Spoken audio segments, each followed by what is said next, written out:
শুভ সন্ধ্যা বন্ধুরা। আমি সোমশুভ্র গল্প হলেও সত্যির আরেকটি পর্ব নিয়ে তোমাদের সামনে উপস্থিত হয়ে গেলাম।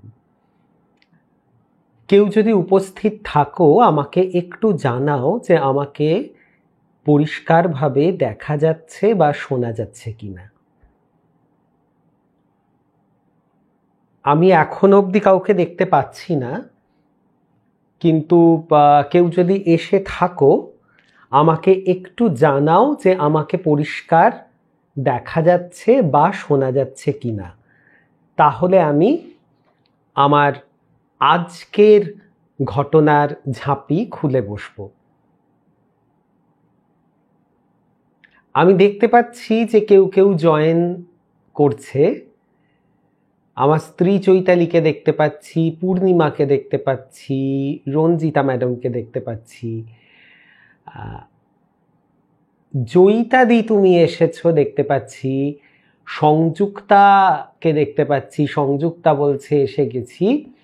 কিন্তু যা হয় অন্তর্জাল আমাদের সঙ্গে এমন একটা মায়ার খেলা খেলে যে এই দেখতে পাচ্ছি তো এই দেখতে পাচ্ছি না। তো ভীষণ একটা অদ্ভুত পরিস্থিতির সৃষ্টি হয় যেখানে আমি পরিষ্কারভাবে বুঝতে পারি না কারা আছেন বা কারা নেই। সংযুক্তা বলে দিয়েছে যে অল ক্লিয়ার, আমাকে দেখা যাচ্ছে। খুব ভালো কথা জয়িতাদি, তুমি যে চলে এসেছো বাড়িতে, আমরা সবাই খুব আনন্দিত এবং ঠাকুর মায়ের কাছে সব সময় তোমার দ্রুত আরোগ্যর প্রার্থনা আমরা সবাই করছি। রঞ্জিতা ম্যাডামও বলছেন অল ক্লিয়ার। তাহলে আশা করা যায় যে সমস্ত কিছু সুষ্ঠুভাবেই চলবে। আমি শুরু করে দিচ্ছি আজকের ঘটনার ঝাঁপি। আমি খুলছি। সুদীপ্তা এসে গেছে। শুভ সন্ধ্যা। শুভ সন্ধ্যা সকলকে জানাই আরও একবার। এবারে যেই কথাটা আমি বলি যে আমরা এমন কিছু বিষয় নিয়ে আলোচনা করতে বসি যেই বিষয়গুলো হয়তো সবসময় আমাদের পক্ষে খুব একটা মঙ্গলকর নয়। তো সেই জন্য আমাদেরকে একটি সুরক্ষা বলয়ের মধ্যে বসে আমাদের এই কথাগুলো, এই অতীন্দ্রিয় জগতের কথাগুলি আলোচনা করা একান্ত কাম্য। একটি প্রোটেক্টিভ সার্কেলের মধ্যে থেকে, সুরক্ষা বলয়ের। সংযুক্তা বলছে দাদা আজ মা বাবা আমার সাথে বসে শুনছে তোমার ঘটনা। নমস্কার কাকু কাকিমা, আমি তো দেখতে পাচ্ছি না এখান থেকে, কিন্তু আমার সশ্রদ্ধ প্রণাম নেবেন। সংযুক্তা আমার খুব স্নেহের ছোট বোন, আপনারা আমার প্রণম্য। আমার শ্রদ্ধা গ্রহণ করবেন। সোনালিদি অনেকদিন পরে এসেছো, অশেষ এসেছো, তাতা এসেছে, আমার সব ভাইপো ভাই সকলে এসেছে। আজকে তো দেখছি চাঁদের হাট বসেছে, তো খুব ভালো। এরকম সকলে থাকলে তবে তো জমে জিনিসটা, সবাই মিলে আড্ডা করার মজাটাই তো আলাদা। তো আস্তে আস্তে তো ঠান্ডা পড়ছে, যদিও খুব একটা ঠান্ডা পড়েনি, কিন্তু স্টিল পড়ছে। বিশেষ করে এই রকম সময় তো বাইরে বেশ একটা শিরশিরানি। আর সেই রকম সময় জমিয়ে বসে যদি একটু তেনাদের কথা আলোচনা করা হয়, একটু এমন বিষয় আলোচনা করা হয় যেগুলো আমাদের বেশ শিহরণ জাগায়, তাহলে খুব ভালো হয়। আগের পর্বেই বলেছিলাম যে এই সময় প্রকৃতি মাও এই দুই জগতের মধ্যে যে দরজাটা থাকে, যে পোর্টালটা থাকে, সেটা একটুখানি ফাঁক করে দেন এবং অতীন্দ্রিয় জগৎ এবং আমাদের এই যে যুক্তিগ্রাহ্য যে জগৎ আমরা দেখি, দুই জগতের মধ্যে একটা পারস্পরিক আদান প্রদান কিন্তু চলতে থাকে। এই হেমন্তকাল, শীতকাল, এগুলো বড় অদ্ভুতুরে মাস, কিন্তু বড় অদ্ভুতুরে ঋতু। আর আমরা তো 12 মাসই এইরকম এই মোডেই থাকি মোটামুটি। তো আজকে আমাদের গোপাল সোনাকে যে সুরক্ষা বলয়ের কথা বলছিলাম, তো আমার যিনি সুরক্ষা বলয় তিনি এই যে ছোট্ট একটা সোনালি পিসির দেওয়া একটা ছোট্ট কম্বল মুড়ি দিয়ে এই যে আমার বাবাটা বসে আছে, ওর ভরসায় আমরা সুরক্ষিত থাকি।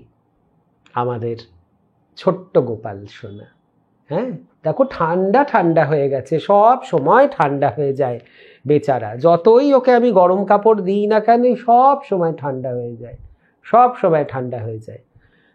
তো যাই হোক, ওকে আমি একটু লেপ কম্বল মুড়ি টুড়ি দিয়ে রেখেছি, ওকে ওর জায়গাতে বসিয়ে দিয়ে আমি আজকের আমাদের ঘটনায় ঢুকে পড়ছি। ছোট্ট ছোট্ট কিছু অদ্ভুত অদ্ভুত ঘটনা আজকে আমার ঝুলিতে আছে, যেগুলো তোমাদের সঙ্গে আমি ভাগ করে নেব। সময়টা হচ্ছে ওই 90s, শহর কলকাতা। সেই সময় পেপসির আবির্ভাব বা আমি বলবো প্রাদুর্ভাব ঘটে আমাদের জীবনে। চারিদিকে পেপসি, হ্যাঁ সে মানে টিভি খুললে পেপসি, রাস্তায় বেরোলে পেপসি, সবাই মানে পেপসি পেপসি পেপসি, চারিদিকে পেপসি। তো এই পেপসির বিভিন্ন কাউন্টার তখন তৈরি হতো মেট্রো স্টেশনগুলোতেও। কিছু কিছু মেট্রো স্টেশনগুলোয় আমরা যেখান থেকে টিকিট কেটে আমরা যে দরজাটা দিয়ে নিচে নামি মেট্রো ধরবো বলে প্ল্যাটফর্মে, বা আমরা যে সিঁড়িটা বেয়ে ওপরে উঠি, সেই ল্যান্ডিংগুলোতে টিকিট কাউন্টারের মুখোমুখি বেশিরভাগ ক্ষেত্রে পেপসির ছোট ছোট কাউন্টার বসতো। বেশ কিছু এর মধ্যে ছিল, বেশ কিছু স্টেশনে ছিল, প্রত্যেকটা স্টেশনে না থাকলেও বেশ কিছু স্টেশনে ছিল। তো এক ভদ্রলোক সেই পেপসির একজন ডিস্ট্রিবিউটরের কাছে কাজ করতেন, আর তখন ওই কাউন্টার তৈরি হচ্ছে।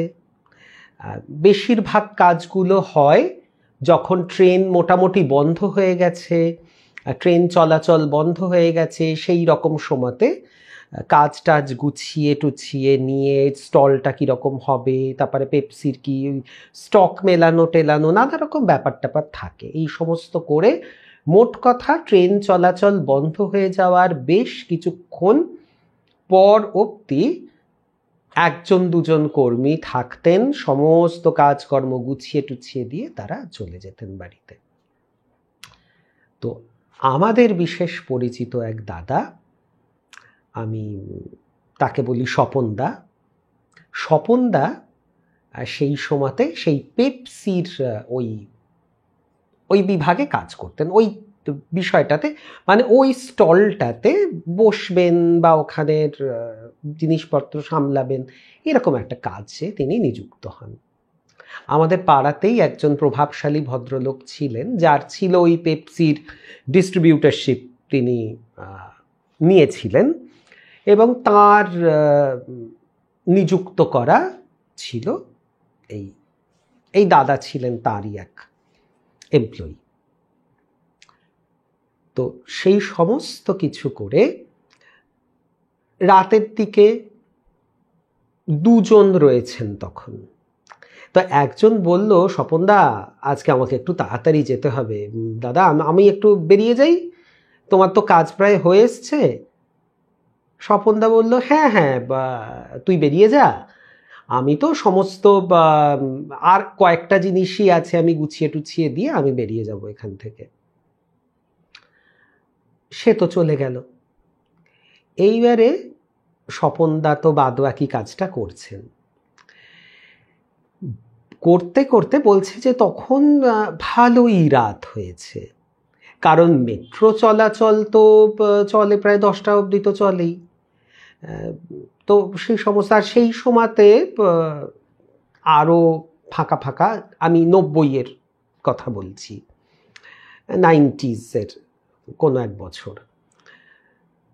তো স্বপনদা কাজ করছেন, বলছে আমি তো এক মনে কাজ করছি, আমি পেছনে একদম প্ল্যাটফর্মে যদি অনেক মানুষ থাকে, যেরকম একটা গুঞ্জন হয়, যেরকম কথাবার্তা হয়, ফিসফিসানি, মানে পুরো সব কথা পরিষ্কার নয়, কিন্তু অনেকে মিলে কথা বলছে, চাপা স্বরে কথা বলছে, একটু ফিসফিসিয়ে কথা বলছে, কিন্তু বোঝা যাচ্ছে যে অনেক লোক আছে। বলে আমি পরিষ্কার শুনতে পাচ্ছি আমার পেছন দিকে অনেক মানুষজন, যেরকম ব্যস্ত সময়ে মেট্রো রেলে যেরকম হয়, লোকে ওঠানামা করছে, প্ল্যাটফর্মে লোকজন গাড়ির জন্য প্রতীক্ষা করছে, সেই সমস্ত শব্দ টব্দ ও শুনতে পাচ্ছে। চট করে পেছনে ঘুরে তাকিয়েছে, কেউ তো কোথাও নেই, ফাঁকা শুনশান মেট্রো স্টেশন। কি হলো, আমি ভুল শুনলাম? হবে হয়তো। মানুষ তো এমনিতে আমরা তো র্যাশনাল, আমরা তো যুক্তিবাদী, আমরা এমন কিছু বিশ্বাস করি না চট করে যেগুলো কিনা অলৌকিক। আমরা প্রথমে যুক্তিতক্ক খোঁজার চেষ্টা করি। তো বলছে যে আমারই হবে, মানে টায়ার্ড, সারা দিন ধরে কাজ করছি, রাত্রিরে বাড়ি যাব, কোনো রকম এইগুলো গুছিয়ে টুছিয়ে দিয়ে যাব, তো তাই আমার বোধ হয় এক্সস্টেড, সেই জন্য এরকম মনে হচ্ছে। আবার কাজ করছে, এবার একটু সজাগ। আবার খানিকক্ষণ পরে গুজুর গুজুর ফুসুর ফুসুর, গুজুর গুজুর ফুসুর ফুসুর কথাবার্তা, কেউ কথা বলছে এরকম। আবার পেছনে তাকিয়েছে, না একবার ভুল হতে পারে, আমি হয়তো অন্যমনস্ক ছিলাম, কিন্তু এবারে তো আমি সজাগ, এবারে কি করে শুনছি? আর পুরো আমাকে বলছে যে দাদা আমার পুরো, আমি পরিষ্কার সেই ফিলিং হচ্ছে যে অনেক মানুষজন চলে ফিরে বেড়াচ্ছে, তারা কথা বলছে, মৃদু স্বরে টুকটাক শব্দ হচ্ছে, কথা হচ্ছে, এসব হচ্ছে। আবার এ করেছে, যেই পেছন ফিরেছে নিস্তব্ধ সবকিছু। আবার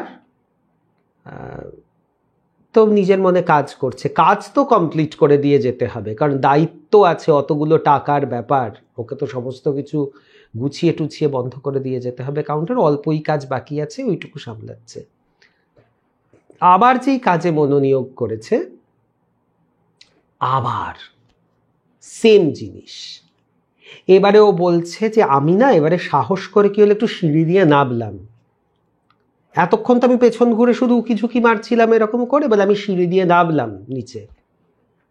নিচে নেবে আমি এই দিকে সিঁড়ি দিয়ে, দুদিকে দুটো সিঁড়ি থাকে আমরা জানি, একটা সামনের দিকে ওঠার আর একটা স্টেশনের পেছন দিকে যায়, পুরো ওই লেন্থটা, ওই দৈর্ঘ্যটা জুড়ে ও কিন্তু হেঁটেছে। বললো আমি ওই সিঁড়ি দিয়ে নেবে পুরো হেঁটে হেঁটে হেঁটে হেঁটে ওই দিকে যাচ্ছি। বলে এইবারে কি হচ্ছে, বলে আমি যত এগোচ্ছি আমি পেছন দিকটাতে কিন্তু শুনছি লোকের কথাবার্তা কন্টিনিউ করছে। আর তখন তো বুঝতে পারছো বড় আলো টালো সব নিভিয়ে দেওয়া হয়েছে, হালকা আলোতে কাজ চলছে। ও না বলছে আমি হেঁটে যাচ্ছি আর আমি বুঝতে পারছি আমার পেছনে লোকজন কথা বলছে, হাসছে, হাঁটছে, আমি বুঝতে পারছি। বলে আমি আমার সারা জনমে আমি এত ভয় পাইনি, আমি যত ভয় সেদিন পেয়েছি। বলে আমি পুরো ওই দৈর্ঘ্যটা, ওই লেন্থটা, একটা সিঁড়ি থেকে নেবে আরেকটা সিঁড়ি অবধি আমি পুরোটা হেঁটে যাচ্ছি, আর আমার মনে হচ্ছে পেছনে যেন আমার পেছন পেছন পেছন পেছন একটা বেশ ক্রাউড, একটা ভিড়, অনেক লোকজন ওকে ফলো করছে, তা ঠিক নয়, কিন্তু কথাবার্তা হচ্ছে, মানে একটা ভরা স্টেশনের মধ্যে দিয়ে আমরা হেঁটে গেলে যেই ফিলিংটা হয়, এক্স্যাক্টলি সেই ফিলিং। সামনের দিকে কোনো কথাবার্তা দেখতে পাচ্ছে না, পেছন দিকটাতে পাচ্ছে, পেছনে সব কিছু হচ্ছে।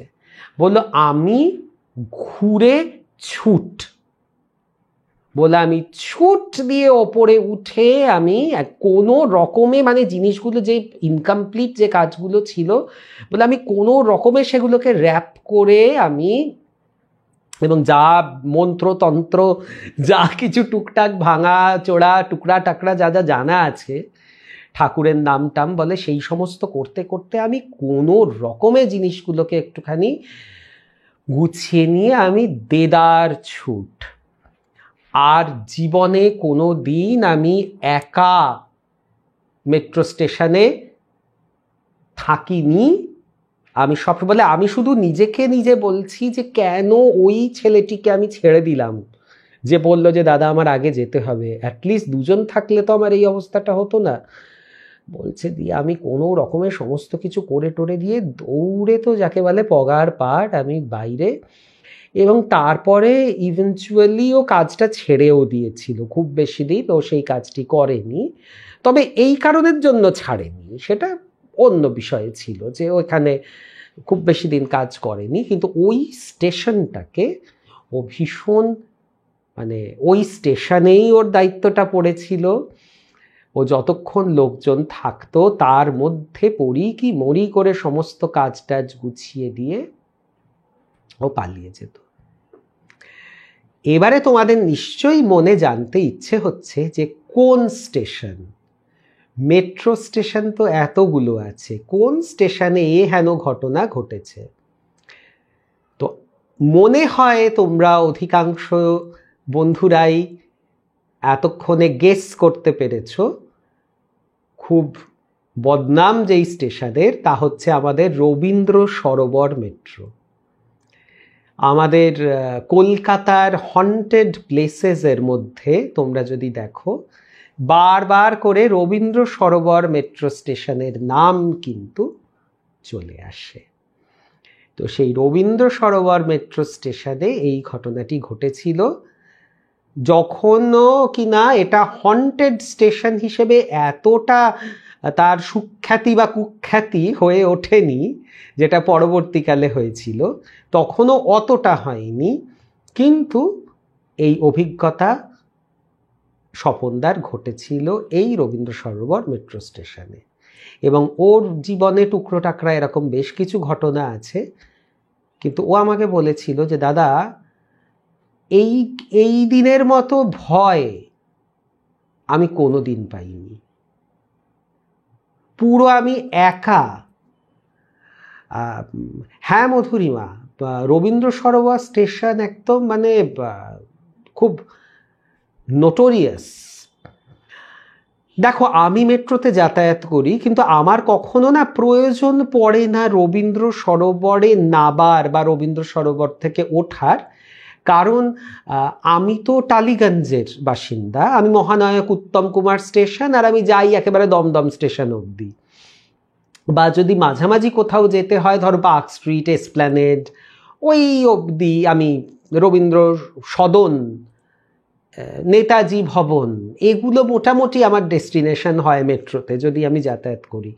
রবীন্দ্র সরোবরে ঠিক নেবে যাতায়াত করার মতো পরিস্থিতি আমার কখনো হয় না। এবং এটা বলে এগুলো সাধারণত যে গল্পগুলো যে ঘটনাগুলো শোনা যায় সেগুলো হচ্ছে একটু রাতের দিকে, যখন ওই লাস্ট ট্রেনটা বেরোয়, ওই লাস্ট ট্রেনের ধারে কাছের সময়টা যখন অনেকটা ফাঁকা থাকে সেই সময়টা।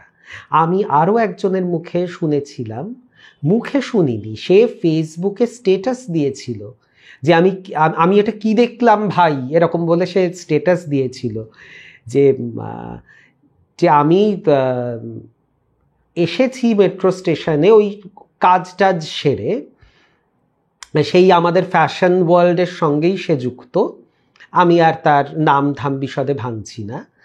তো ফ্যাশন ফ্রেটার্নিটির একজন ভাই, তো সে ওই শ্যুটিংগুলো আমাদের যখন প্রোডাক্ট শ্যুট পড়ে আমাদের সময়ের কিন্তু কোনো ঠিকঠাক থাকে না, সেই সিনেমার মতোই জানো তো, মানে আমরাও যখন আমাদের ড্রেস ফেস নিয়ে শ্যুট টুট করি কোনো জায়গাতে, আমরা যে কটায় শুরু হচ্ছে কটায় শেষ হচ্ছে সময়ের হিসেব ঠিকঠাক থাকে না। তো খুব অড কাজের সময়গুলো। তো সে ওই রকম একটা অড আওয়ার্সে সে মেট্রো স্টেশনে এসে পৌঁছেছে, খুব কম লোক, মানে অনেক দূরে দূরে লোক, এবং সে অপেক্ষা করছে ট্রেন আসবে। রবীন্দ্র সরোবর স্টেশনেই সে দাঁড়িয়ে আছে, লাস্ট ট্রেনটি সে ধরবে। একেবারে মানে মাহেন্দ্রক্ষণ, সব কিছু মিলে গেছে, তিথি নক্ষত্র। সে হঠাৎ করে দেখেছে একটা লাল কাপড় পরা একটা ফিগার, একজন মহিলার ফিগার। সে গিয়ে ট্র্যাকের মধ্যে ঝাঁপিয়ে পড়ল। ন্যাচারালি সে তো হতচকিত, ধারে কাছে খুব একটা লোক নেই, দূরে দূরে এদিক ওদিক একটা দুটো মানুষ তার দূরে। ওর যে জায়গাটা ছিল সে জায়গাটা মোটামুটি ফাঁকা। একটা লাল অ্যাপারিশন, একটা লাল কাপড় পরা কেউ একটা গিয়ে এরকম করে ঝাঁপালো। তো ও কি হলো কি হলো করে দেখতে গেছে, কেউ নেই, কেউ নেই। এবং তখন ওর মাথাতে এসেছে যে এই যে রবীন্দ্র সরোবর স্টেশন নিয়ে নানান রকমের যে গুজব ছড়ানো, সেগুলো সবটা গুজব নয়। এবং ও নিজেও শিওর না, ও বলছে আমি কি তাহলে ভূত দেখলাম আজকে? মানে ও হতচকিত হয়ে গেছে বেচারা সে ভাই, বলছে আমি কি তাহলে আজকে ভূত দেখলাম? ওই অতগুলো সাদা আলো জ্বলে মেট্রো স্টেশনে, সেইখানে ও পরিষ্কার সেই আলোয় দেখছে একটা লাল কাপড় বা শাড়ি পরিহিতা একটি নারী মূর্তি। সে গিয়ে স্টেশনের মধ্যে ঝাঁপিয়ে পড়লো, সেই ওই রেলে, ওই ট্র্যাকে ঝাঁপিয়ে পড়লো। ও তো হতচকিত হয়ে গিয়ে উকি বেড়েছে যে কি হলো কি হলো কি হলো, এরকম ব্যাপার, প্রায় চেঁচিয়ে ওঠার মতো। কেউ নেই। তো এই ছিল রবীন্দ্র সরোবর মেট্রো স্টেশনের দুটো, একটা একটু বড় আর একটা একটু ছোট গল্প, তবে ছোট ছোট অভিজ্ঞতা। এরপরে তোমাদেরকে আমাদের বিদ্যালয়ের কথা বলি।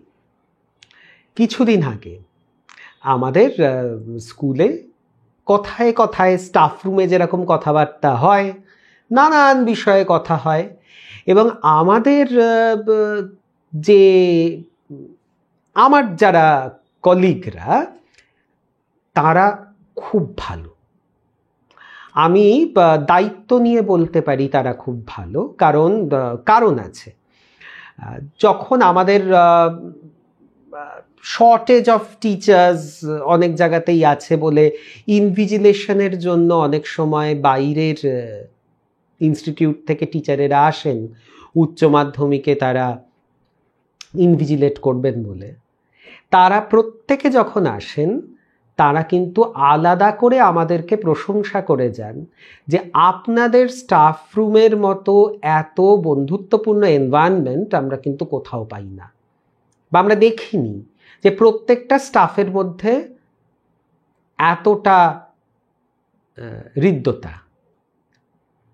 মানে টুকটাক মনোমালিন্য পরিবারের লোকের সঙ্গে যেমন হয় সেরকমই হয়, কিন্তু আমার স্কুলটা অনেকটা আমার দ্বিতীয় একটা পরিবারের মতো, এবং তারা ভীষণ ভীষণ ঘনিষ্ঠ, প্রত্যেকে খুব ঘনিষ্ঠ। এবং আমি জানি যে কোনোভাবে আমি যদি একটা হাঁক দিই তাহলে সঙ্গে সঙ্গে সবাই, মানে আমার যদি কোনো অসুবিধা হয় আমি যদি বলি তাহলে সবাই চলে আসবেন, এক কথায় চলে আসবেন। তো এই দিক দিয়ে বলতে পারো যে আমি খুব সৌভাগ্যবান যে আমি খুব ভালো সেট অফ কলিগ বা আমি সহকর্মীদের খুব ভালো পেয়েছি, তারা খুব ভালো। এবং ওদের জন্যই প্রাইমারিলি আমার স্কুলটা এত দূরে হওয়া সত্ত্বেও আমি কিন্তু আমার কোনোদিন চেঞ্জ করার কথা আমি কখনো ভাবিনি, কারণ এই পরিবেশটা আমি হয়তো নাও পেতে পারি সব জায়গাতে। ওরা যেভাবে আমাকে ভালোবাসে সম্মান করে সব জায়গাতে হয়তো পাবো না। তো সেইখানে ন্যাচারালি আমরা যখন বসি আমরা আড্ডা দিতে, সে একেবারে পারিবারিক আড্ডা যেরকম হয় প্রচণ্ড, সে মুড়ি মাখা টাখা হলো, সেই মুড়ি মাখা খেতে খেতে আড্ডা, এরকম এনভায়রনমেন্ট আমাদের স্টাফ রুমটা। তো সেই করতে করতে একদিন হয়েছে ভূতের কথা হয়েছে। ভূতের বিষয়ে কথা হয়েছে। তো আমাদের এক ছোট ভাই রয়েছেন, মানে তাপস। আমি তাপসকে বলিনি যে আমি তাপসের গল্প বলবো আজকে, কিন্তু আমি শুনে নিয়েছি আমার, আর ওরাও সবাই জানে, ওরা কুল। দাদা ভূতের গল্প খুব ভালো টালোবাসে, ওরা মানে ওরা জানতে পারলে, ওদের এমন কোনো ঘটনা হলে আমাকে এসে বলে ওরা। তো সেদিনকে সকলের সঙ্গে বলছে। এবার তাপস বলছে, আমি জানতাম না এতদিন যে তাপসের কোনো অভিজ্ঞতা হয়েছে। আমাদের স্কুল ম্যানেজিং কমিটি চেঞ্জ হয়। এই চেঞ্জের সময় একটা সময় কিছুদিন অ্যাডমিনিস্ট্রেটর বলে একটি পদ আছে, সেই অ্যাডমিনিস্ট্রেটরের আন্ডারে আমাদের স্কুল কিছুদিন ছিল। মানে তখনও নতুন ম্যানেজিং কমিটি ফর্মড হয়নি, প্রেসিডেন্ট, সেক্রেটারি, যেরকম বিভিন্ন পদ থাকে ম্যানেজিং কমিটির, সেটা ঠিকঠাক গঠিত হয়নি। আমরা অ্যাডমিনিস্ট্রেটরের আন্ডারে আমরা ছিলাম। এগুলো অফিসের নানান রকম টেকনিক্যাল টার্মস। আর আমাদের যিনি অ্যাডমিনিস্ট্রেটর ছিলেন, খুব ব্যস্ত ভদ্রলোক, তিনি মাঝে মাঝেই খুব লেট আজে স্কুলে আসতেন এবং মিটিং করতেন, এবং আমাদের মিটিং অনেকক্ষণ চলতো। এরকমও মিটিং হয়েছে, বিশ্বাস করবে না, আমাদের 4:30 স্কুল ছুটি, তো আমাদের হয়তো 7টা 7:30 অবধি মিটিং চলেছে, এরকমও কোনো দিন গেছে। কারণ অ্যাডমিনিস্ট্রেটর ভীষণ ব্যস্ত মানুষ, তিনি অনেকগুলো স্কুলের দায়িত্বে, তো তিনি সমস্ত করে টোনে আমাদের স্কুলে হয়তো আগে থেকে বলা থাকতো, অবশ্যই আমরা বাড়িতে বলে যেতাম যে আজকে আমাদের অনেক দেরি হবে আসতে। তো তারপরে তিনি বসতেন, এবং তিনি খুব দক্ষ প্রশাসক ছিলেন।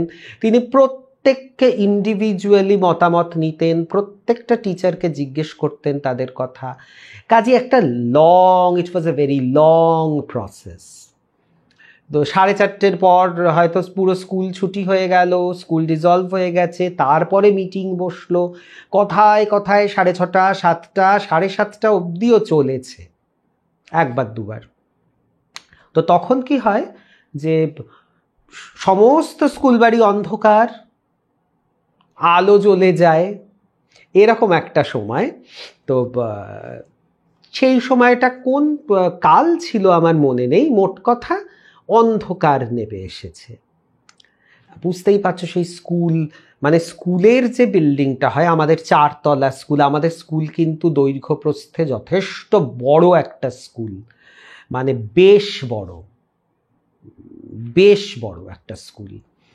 আর সেই স্কুলে সেই লম্বা লম্বা করিডোরগুলো, সেই ওপরের বা সব ঘর টরগুলো, ছাত্রছাত্রী না থাকলে একটা ফাঁকা শুনশান একটা অন্ধকার হয়ে আছে সমস্তগুলো। নিচের যেখানে আমরা মিটিং করছি স্টাফ রুমে, ওই ঘরটাতে আলো জ্বলছে, আর বাইরের ব্যালকনিতে, ওই গ্রাউন্ড ফ্লোরের ব্যালকনিতে ওই একটা দুটো সেই ওয়ার্ম লাইট, যেগুলো লালচে লালচে আলো, সেই লালচে লালচে কয়েকটা আলো জ্বলছে।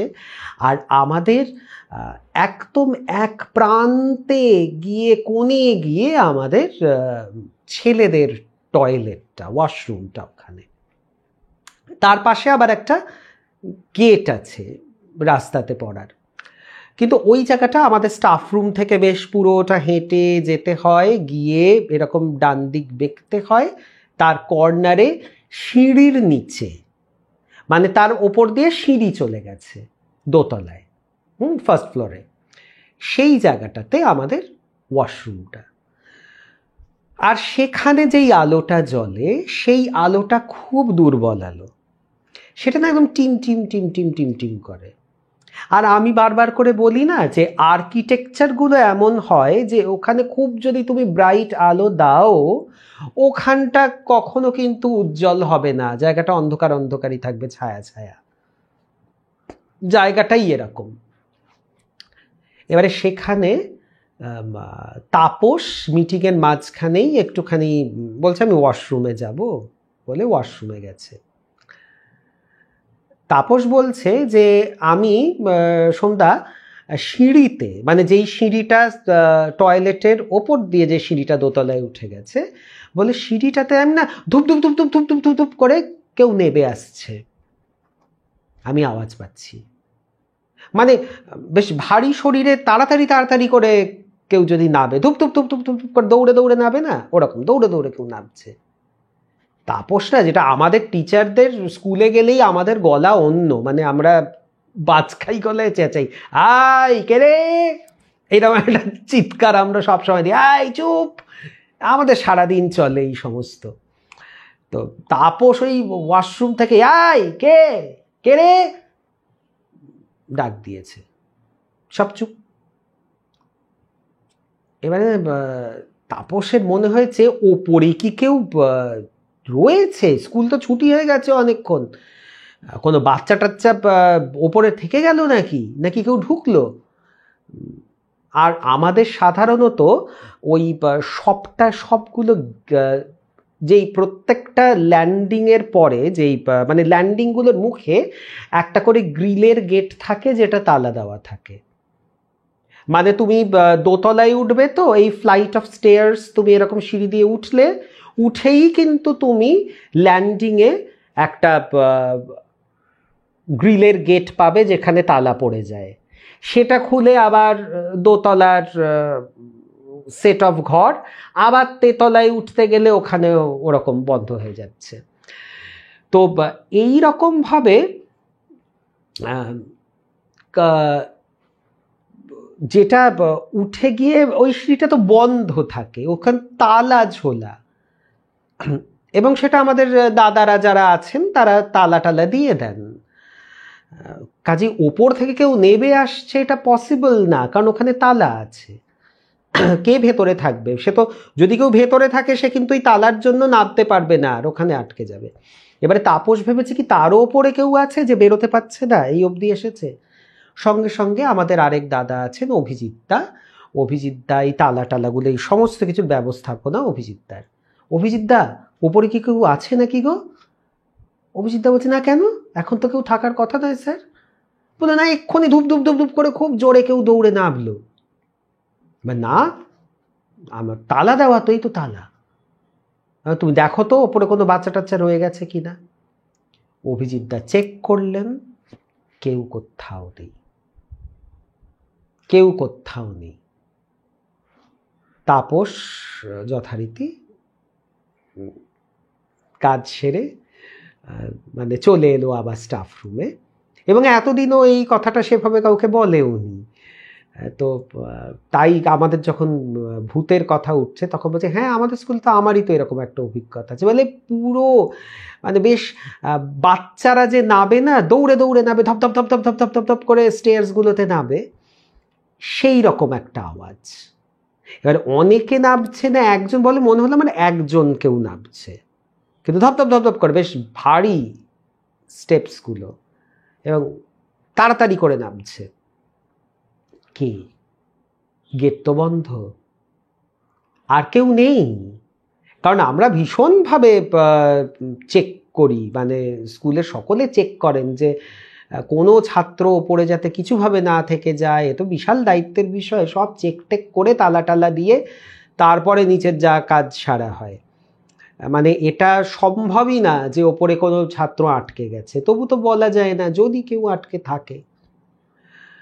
তো অভিজিৎদা চেকড এভরিওয়্যার, কিন্তু নো ওয়ান ওয়াজ দেয়ার, কেউ ছিল না। তো আমাদের স্কুলের ছোটোখাটো আরও কিছু গল্প আমি তোমাদেরকে আগেও বলেছি, তো এইটা আরেকটা তার সঙ্গে সংযোজিত হলো।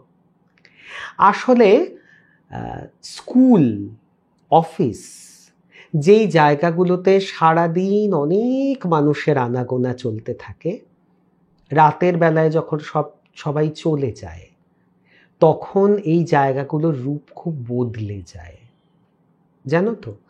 মানে অফিস পাড়া যাকে আমরা বলি, ধরো সেই পার্ক স্ট্রিট, চৌরঙ্গি, ওই সব এরিয়া, এখন যদি আমরা যাই এই মুহূর্তে, গা ছমছম করবে। সেটা কিছুটা সাইকোলজিক্যাল, কারণ আমরা তো ভরভরন্ত দেখে অভ্যস্ত সেই জায়গাটাকে। কিন্তু আবার এইটাও ঠিক কথা যে এগুলো বেশিরভাগই অনেক পুরনো, আর পুরনো বাড়ি পুরনো মানুষের মতো হয়।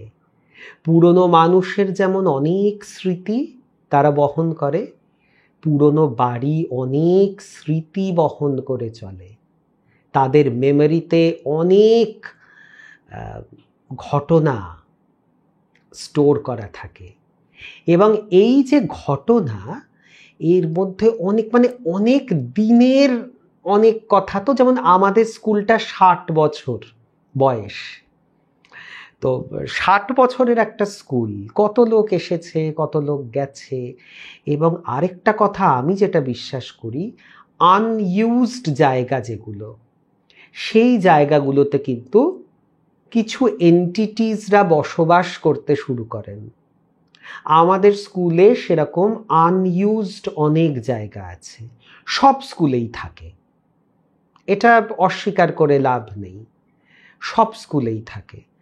সবটা জায়গাতে তো এ তো আর বসত বাড়ি নয় যে প্রত্যেকটা ঘরে মানুষে যাবে, সব জায়গাটা বাসযোগ্য হবে, সেটা তো নয়। কিছু জায়গা আছে, একটা ঘর আছে, যত রকম ওয়েস্ট, মানে ভাঙা বেঞ্চ, ভাঙা বোর্ড, হেন তেন পুরনো রিজেক্টেড কাগজপত্র, সেগুলো হয়তো স্টোর হয়ে আছে দীর্ঘদিন, তালা বন্ধ পড়ে রয়েছে একটা ঘরে, 4 তলার কোণার দিকের একটা ঘরে। তার পাশের ঘরটাও হয়তো সেই রকম পড়ে রয়েছে অগোছালো। এরকম আমাদের স্কুলে অনেকগুলো ঘর আছে। যেহেতু তোমরা জানো যে এখন সরকারি স্কুলে স্টুডেন্ট স্ট্রেংথ অনেক পড়ে যাচ্ছে, কমে যাচ্ছে।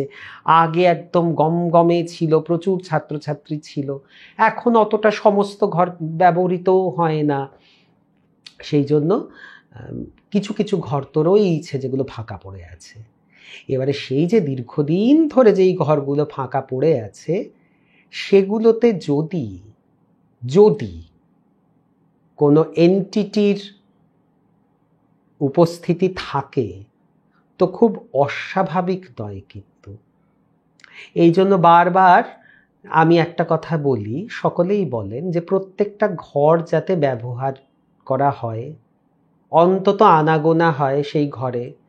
দীর্ঘদিন তালা বন্ধ করে কোনো ঘর ফেলে রাখা উচিত না। সব ঘরে যেন অন্তত একটু ঝাঁট পড়ে, একটু জানলা খোলা হয়, একটু হাওয়া বাতাস যাতে চলাচল করার মতো হয়। মানে তোমাকে বোঝাতে হবে তোমার উপস্থিতিটা, যে আমার বাড়ি, এর প্রত্যেকটা কোণ আমি ওন করি, it's my place, it's my house, এবং আমার প্রেজেন্সটা সমস্ত জায়গাতে আমি জাহির করব, প্রত্যেকটা each and every corner of my house, যে তারা প্রত্যেকে জানবে যে এ মালিক বা এই বাড়িতে বসবাস করে। ক্লেম করতে হয়। আর যদি না করো, যদি একটা জায়গাকে একদম একটা ঘর হয়তো ব্যবহারই হয় না, দীর্ঘদিন পড়ে আছে বন্ধ হয়ে, তখনই গড়বড়গুলো হতে শুরু করে। তো স্কুলে বলো বা অফিসে বলো, এরকম প্রচুর ঘরদোর থাকে যেগুলো আনইউটিলাইজড থাকে, এবং just because it's not a house, এখানে তো মানুষ বাস করে না, কাজেই এখানে সকলের পক্ষে সব জায়গাতে যাওয়া, এরকম ওই রকমভাবে প্রত্যেকটা কর্নার অফ দ্য বিল্ডিংকে ক্লেম করা যে দিস বিলংস টু মি, আমি এখানে, এটা আমার, এইটা তো হয় না।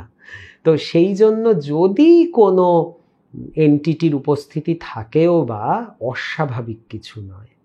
দীপ্ত এসেছে, তো দীপ্ত একবার এরকম আমাদের সেশনে এসে দীপ্ত বলেছিল যে দাদা কম বেশি বোধহয় সব স্কুলই হন্টেড। তো সত্যি সত্যি এই কথাটার সঙ্গে, দীপ্তর সঙ্গে আমি একদম একমত, যে সব স্কুল, সব অফিস, সব ইনস্টিটিউট যেগুলো বড় বড়, কম বেশি কিছু না কিছু তার মধ্যে কিন্তু আছে। হ্যাঁ পূর্ণিমা, অবশ্যই তুমি বলো, আমরা জানতে খুব ইচ্ছুক। এইবারে চলে যাই একটা রহস্যময় ঘটনায়। আমার দিদি ভাই দিদি ভাইকে যারা আমার পর্ব শুনেছ বা আগে থেকে মানে শোনো আমার, বা পরে হয়তো যুক্ত হয়েছ, আমার আগের পর্ব শুনেছ, দিদি ভাইয়ের কথা খুব শুনবে। দিদি ভাইয়ের সংক্ষিপ্ত পরিচয় আরেকবার দিয়ে দিই। দিদি ভাই হচ্ছে আমার বড় মামার জ্যেষ্ঠা কন্যা। দিদি ভাই ছোটবেলা থেকেই, একদম ছোটবেলা থেকেই, মানে আমি তো দিদিভাই আমার থেকে অনেকটাই বড়, কিন্তু দিদিভাইকে আমি যবে থেকে দেখেছি, দিদিভাই ওয়াজ ভেরি স্পিরিচুয়াল, ভীষণ আধ্যাত্মিক এবং খুব ইভলভড। ও অনেক কিছুর ইনটিউশন হতো, অনেক কিছু জানতে পারতো, অনেক কিছু বুঝতে পারতো, অনেক কিছু বলে দিত। এবং ধরো ওর সামনে গিয়ে তুমি দাঁড়ালে ও কিন্তু তোমার অনেক কথা, তোমার অতীতের কথা, তোমার ভবিষ্যতের কথা বলে দিতে পারতো। এবং এটা কিন্তু ও কিছু ছক কষে কিছু দেখে ওভাবে বলতো না, ওর ইনটিউশন ছিল, ও দেখে না ওর মাথার মধ্যে আসতে থাকতো কথাগুলো। ও বলতো যে জানিস আমার কাছে টুকরো টুকরো টুকরো টুকরো ছবির মতো আসে। কিন্তু ওর দুঃখ ছিল যে বলে আমি এটাকে কন্ট্রোল করতে পারি না, মানে কার ক্ষেত্রে আসবে কার ক্ষেত্রে আসবে না, কখন আসবে না আমি বলতে পারি না। হঠাৎ হঠাৎ আমার চোখের সামনে কিছু ভিশনস আসতে শুরু করে এবং আমি সেইটাকে স্টাডি করে সেইটাকে দেখে আমি বলে দিতে পারি। এইটা ছিল দিদি ভাইয়ের সংক্ষিপ্ত পরিচয়। এই দিদি ভাই আজ নেই, অনেক দিন যাবৎ দিদি ভাই দেহ ছেড়ে দিয়েছেন। 2012 সালে 21শে ফেব্রুয়ারি মনে আছে দিদি ভাই চলে গেছেন আমাদের থেকে। তো সেই দিদি ভাইয়ের এক বন্ধু, এক বান্ধবী, তার একটা ঘটনা আমার হঠাৎ মনে পড়ে গেল, অনেক দিন আগে শোনা। কোথায় থাকতো, কি বৃত্তান্ত, মানে পুরো ডিটেলসটা আমার সত্যি মনে নেই। কলকাতার বাসিন্দা এটুকু বলতে পারবো। দিদিভাই যেহেতু নেই, কাজেই দিদিভাইকে ফোন করে কিছু ক্ল্যারিফাই করে নেওয়ার সুযোগ আমার কাছে নেই, কিন্তু দিদিভাইয়ের কাছেই শোনা গল্পটা, ঘটনাটা আমি তোমাদেরকে বলছি। কলকাতারই দিদিভাইয়ের এক বান্ধবী। এবারে কি, অনেক ভদ্রলোক ভদ্রমহিলার জ্যোতিষের প্রতি খুব উৎসাহ থাকে। তারা বিভিন্ন জনকে দেখান বিভিন্ন জায়গা থেকে, এবং তারা খুব জ্যোতিষের পার্টিকুলারলি তারা স্টোনস খুব পছন্দ করেন। যে অনেকেই মনে করেন যে আমি যদি স্টোনটা ধারণ করি আমার জন্য খুব উপকার হবে, এবং তারা বিভিন্ন জায়গায়, তারা একাধিক, মানে এটা না অনেকটা অ্যাডিকশনের মতো। আমি কোনো কিছু ছোট করে বলছি না, জ্যোতিষ ভীষণ ভালো একটা জিনিস, দারুণ একটা সায়েন্স, সেটা নিয়ে কোনো প্রশ্নই ওঠে না। স্টোনেরও মাহাত্ম্য নিশ্চয়ই আছে, সেটাও এখানে বিচার্য বিষয় নয়। কিন্তু এক একজনের না সোনালি, আমি দিদিভাইকে কোনোদিন ফিল করিনি, কোনোদিন দিদিভাইকে ফিল করিনি। আমি দিদিভাইকে কেন, আমি আমার মাকেও ফিল করিনি, আমি আমার বাবাকেও ফিল করিনি, আমি কিন্তু করিনি। আমি জানি না এটা কি আমার রাশির জন্য কিনা, আমি জানি না বা কি, আমি কিন্তু আলাদা করে যে খুব ফিল করেছি সেরকম কিন্তু আমি কখনো করিনি। এবারে কি হয়েছে যে সেই বান্ধবীর বাবা ছিলেন এরকম, এবং মানে আমি অ্যাডিকশনের কথা কেন বলছি, যে একজন বিশ্বাসযোগ্য জ্যোতিষকে যদি আমি আমার হাত দেখাই বা কোষ্ঠী গণনা করাই, আমি তো তার কথা শুনে চলবো ডাক্তার দেখানোর মতো। তিনি যা বললেন, অনেকের আছে নিজের ঠিকজি, নিজের হাত 50 জনকে দেখিয়ে বেড়ান। মানে এই জ্যোতিষীর কাছে গেলেন, খানিক পরে মনে হলো আরে ওই আরেকজন জ্যোতিষী আছে তাকে একবার দেখাই, তারপর মনে হলো যে এখানে কেন, ওইখানে একজন সাধু নাকি খুব ভালো দেখেন শুনেছি, একবার ওইখানে চলে যাই, ওখানে গিয়ে দেখাই। এই অ্যাডিকশনটা কিন্তু অনেক মানুষের আছে, and which is very very very wrong and dangerous. এটা কিন্তু আমি দায়িত্ব নিয়ে বলছি, এটা ভীষণ ডেঞ্জারাস একটা জিনিস। নিজের জন্ম ছক, নিজের হাত খুব বিশ্বাসযোগ্য কোনো মানুষ ছাড়া কখনো don't reveal it two anyone. খুব বিশ্বাসযোগ্য কেউ ছাড়া। তোমার যদি কোনো জ্যোতিষীর ওপর খুব বিশ্বাস হয়, তাকে দেখাও এবং তার ওপর বিশ্বাস করো যে তিনি যা রেমিডি দেবেন তুমি সেইটাকে মেনে চলো। কিন্তু একে আমি 2 দিন দেখালাম, ওকে আমি 3 দিন দেখালাম, ঠিক ডাক্তার চেঞ্জ করে করে দেখানোর মতো, second opinion, third opinion, fourth opinion, fifth opinion, and this goes on and on and on. এটা কিন্তু খুব খারাপ। প্রত্যেক ডাক্তারের তুমি ওষুধ খাচ্ছ, সে কি তোমার ভালো হবে? কখনো হবে না। যে আমি এই ডাক্তারের একটা ওষুধ, ওই ডাক্তারের আরেকটা ওষুধ, আমার পছন্দ মতো আমি ওষুধ খাচ্ছি।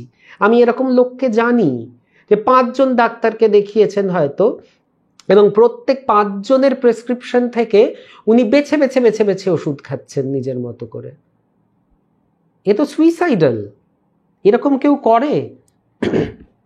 যে আমি নিজে বেছে নিচ্ছি যে এই ডাক্তারের এই ওষুধটা, ওই ডাক্তারের ওই ওষুধটা করে আমি নিজস্ব একটা প্রেসক্রিপশন তৈরি করছি আর আমি সেইগুলোকেই খাচ্ছি।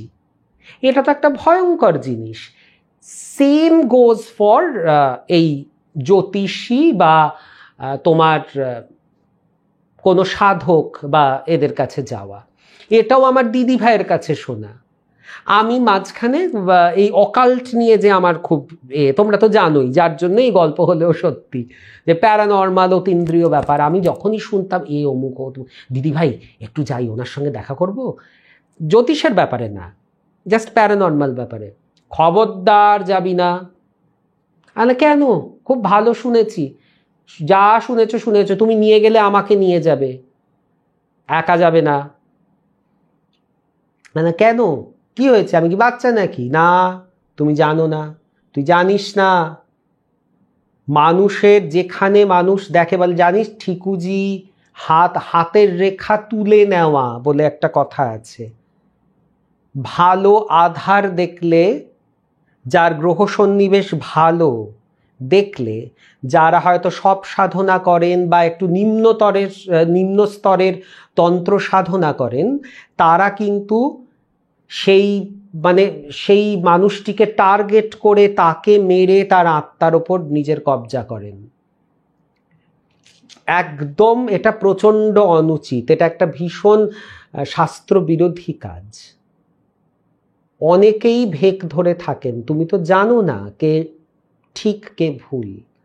তুমি যদি এমন কোনো মানুষের পাল্লায় পড়ে যাও, তিনি কিন্তু তোমার বলে হাতের রেখা তুলে নেওয়া। এই শব্দটা কিন্তু আমি শুনেছি, এটা আমি আমার মা বাবার কাছে শুনেছি, আমার স্ত্রীও এটা খুব বিশ্বাস করেন, আমার শাশুড়ি মাও এটা বলতেন, হাতের রেখা তুলে নেয়। মানে কি, তোমার ভাগ্যটাকে অন্যভাবে সে কিন্তু কিছুভাবে একটা সাজিয়ে নেবে। সে কিন্তু তোমার কনফিগারেশন দেখে, মানে he will play his games, এবং তোমাকে সে নিয়ন্ত্রণ করবে। কাজে এটা খুব dangerous. Unless or until you are very sure about someone যে এই জ্যোতিষী খুব ভালো কি এই সাধক খুবই ভালো, আমি জানি তার সব পাস্ট রেকর্ডস ঘেঁটে বা এই করে তুমি সমস্ত কিছু দেখেছো, you are very sure about him, তখন then only reveal your birth chart বা তোমার পাম, এগুলো তখন তাকে দেখাতে পারো। কিন্তু সবাইকে ওরকম ঘুরে ঘুরে ঘুরে ঘুরে যাকে যেখানে পাচ্ছি, যে যেই দোকানে বসে আছে, যে তারাপীঠের যেখানে আছে, সবাইকে দেখিয়ে দিচ্ছি, কোনো দিন করবে না। This is not done. একেবারে করবে না। এটা মানে একেবারে বাজে জিনিস। এটা কখনো করতে নেই। তো সেই রকমভাবে এই ভদ্রলোকের এই নেশা ছিল। এই পাথর, ওই পাথর, এই ঠিকুজি, ওই ঠিকুজি, এই করতে করতে গিয়ে পৌঁছেছেন এক লামার কাছে, একজন বুদ্ধিস্ট লামা। তিনি কলকাতায় কোথায় এসেছেন এ তো ঠিক গন্ধ শুকে শুকে তার কাছে চলে গেছে। এইবারে সেই লামা তো দেখে টেখে ওকে বলেছে যে হ্যাঁ, তোর ভাগ্য এই চুটকিতে বদল হয়ে যাবে, বিশাল উন্নতি হবে। এই একটা স্টোন আমি দিচ্ছি, এই স্টোনটা নিয়ে যা, এই স্টোনটাকে ধারণ করলে তোর একেবারে জীবনের চাকা একেবারে ভয়ঙ্কর গতিতে ঘুরতে ঘুরতে একেবারে উন্নতির শিখরে গিয়ে থামবে। তো তিনি তো বেশ সুন্দর করে গিয়েটি একটা এই রকম সাইজের, বেশ একটা বড় সড়ো সাইজের একটা নীল রঙের পাথর, অনেকটা নীলার মতো, সেরকম একটা পাথর নিয়ে তো উনি খুব নাচতে নাচতে চলে এসেছেন বাড়িতে। এটা আবার কোথার থেকে আনলে তুমি? আরে জানো না, এই পাথর ধারণ করলে নীলা টিলা নাকি? বললো না, উনি তো নীলা বললেন না। না, মনে হচ্ছে নীলা। জানো তো, নীলা সবার সহ্য হয় না, এটা জানো? সব পাথর আংটি করার আগে তোমরা নিশ্চয়ই জানো, সেটাকে না বালিশের তলাতে নিয়ে 2-3 দিন শুতে হয়। তুমি যদি দেখো যে তার মধ্যে তোমার শরীরটা খারাপ হয়ে যাচ্ছে, কি তুমি খুব দুঃস্বপ্ন দেখছো, কি তোমার কিছু গন্ডগোল হচ্ছে, তোমার কাজ বিগড়ে যাচ্ছে, তুমি তখন বুঝবে যে ওই স্টোনটা কিন্তু তোমার জন্য সুটেবল নয়। তখন তুমি ওটাকে আর ইউজ করো না, ওটাকে চেঞ্জ করে নিও।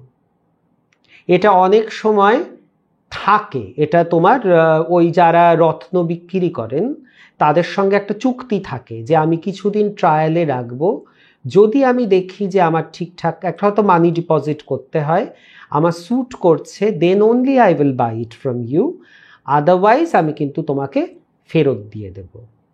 হ্যাঁ, এটা কিন্তু একদম, এটা কিন্তু করতে হয়। আমি প্রথমেই একটা সোনার আংটি করে ফেললাম, একটা প্রচণ্ড মানে একটা দামি জিনিস সোনা দিয়ে বাঁধিয়ে নিয়ে এটা করলাম, এটা কিন্তু করতে নেই। কারণ আমার বাবা তো জিওলজিক্যাল সার্ভে অফ ইন্ডিয়াতে কাজ করতেন, সেখানে জেমোলজিস্ট বলে একটা গ্রুপ আছে, মানে যারা জেমস নিয়ে কাজ করেন, তারা ওই রত্নগুলো নিয়ে করেন, এবং তারা জিওলজিস্ট, তারা সায়েন্টিস্ট, তারা জেমোলজিস্ট। তো বাপি সব সময়তে, মানে আমাদের যখন ধারণের কোনো আংটি টাংটি বিষয় হতো, বাপি তো একদম অথেন্টিক জিনিসটা পেত, যেহেতু জেমোলজিস্ট বাপির বন্ধু, একই অফিসের আরেকটা ডিপার্টমেন্ট, কাজে সেখান থেকে একদম অথেন্টিক পাথরটাই বাবা পেয়ে গেল। কিন্তু বাবা কি করত, বাবা ওইটাকে নিয়ে এসে কিছুদিন বালিশের তলায় দিয়ে রাখতো। বালিশের তলায় দিয়ে রেখে শোয়ার পরে যদি দেখা যেত যে না, আমার ঠিকঠাক আছে, আমার কোনো অসুবিধা হচ্ছে না, তোমার অসুবিধা হলে trust me, you will know, আমার নিজের হয়েছে। আমাকে না একবার একটা পাথর দেওয়া হয়, কি পাথর আমার ঠিক এক্ষুনি মনে নেই, এবং যথারীতি ওই রকম বাবা তো তখনই আংটি টাংটি গড়েননি, দিয়ে আমি ওই মাথার নিচে বালিশে দিয়ে শুয়েছিলাম। এবং তারপর থেকে আমার ডিস্টারবেন্স ইন স্লিপ, ঘুমে বিঘ্ন হচ্ছে, আমার উল্টো পাল্টা স্বপ্ন আসছে, আমার শরীর খারাপ হয়ে যাচ্ছে, আমার ভাল লাগছে না, মুড সুইংস হচ্ছে, মানে এমন কিছু হচ্ছে যেটা আমি না বুঝতে পারছি, এটা অস্বস্তি কাজ করছে। এবং যেহেতু আমি বাবার কাছে জানতাম যে বাবা সব সময়তেই যে কোনো গ্রহরত্ন ধারণের সময়তে এই প্রসেসটাই বাবা ফলো করতেন, তো আমি বললাম যে এটা আমার এরকম এরকম হচ্ছে। বল না না না, খবরদার খবরদার, এটা ধারণ করতে হবে না। ওটা চলে গেল। কারণ প্রথমেই আমি একটা সোনা টোনা দিয়ে একটা ইনভেস্ট করে একটা দামি আংটি করে ফেললাম, তারপর সেটা ইউজ করতে পারলাম না, সেটা খুব বিচ্ছিরি একটা বিষয় হবে।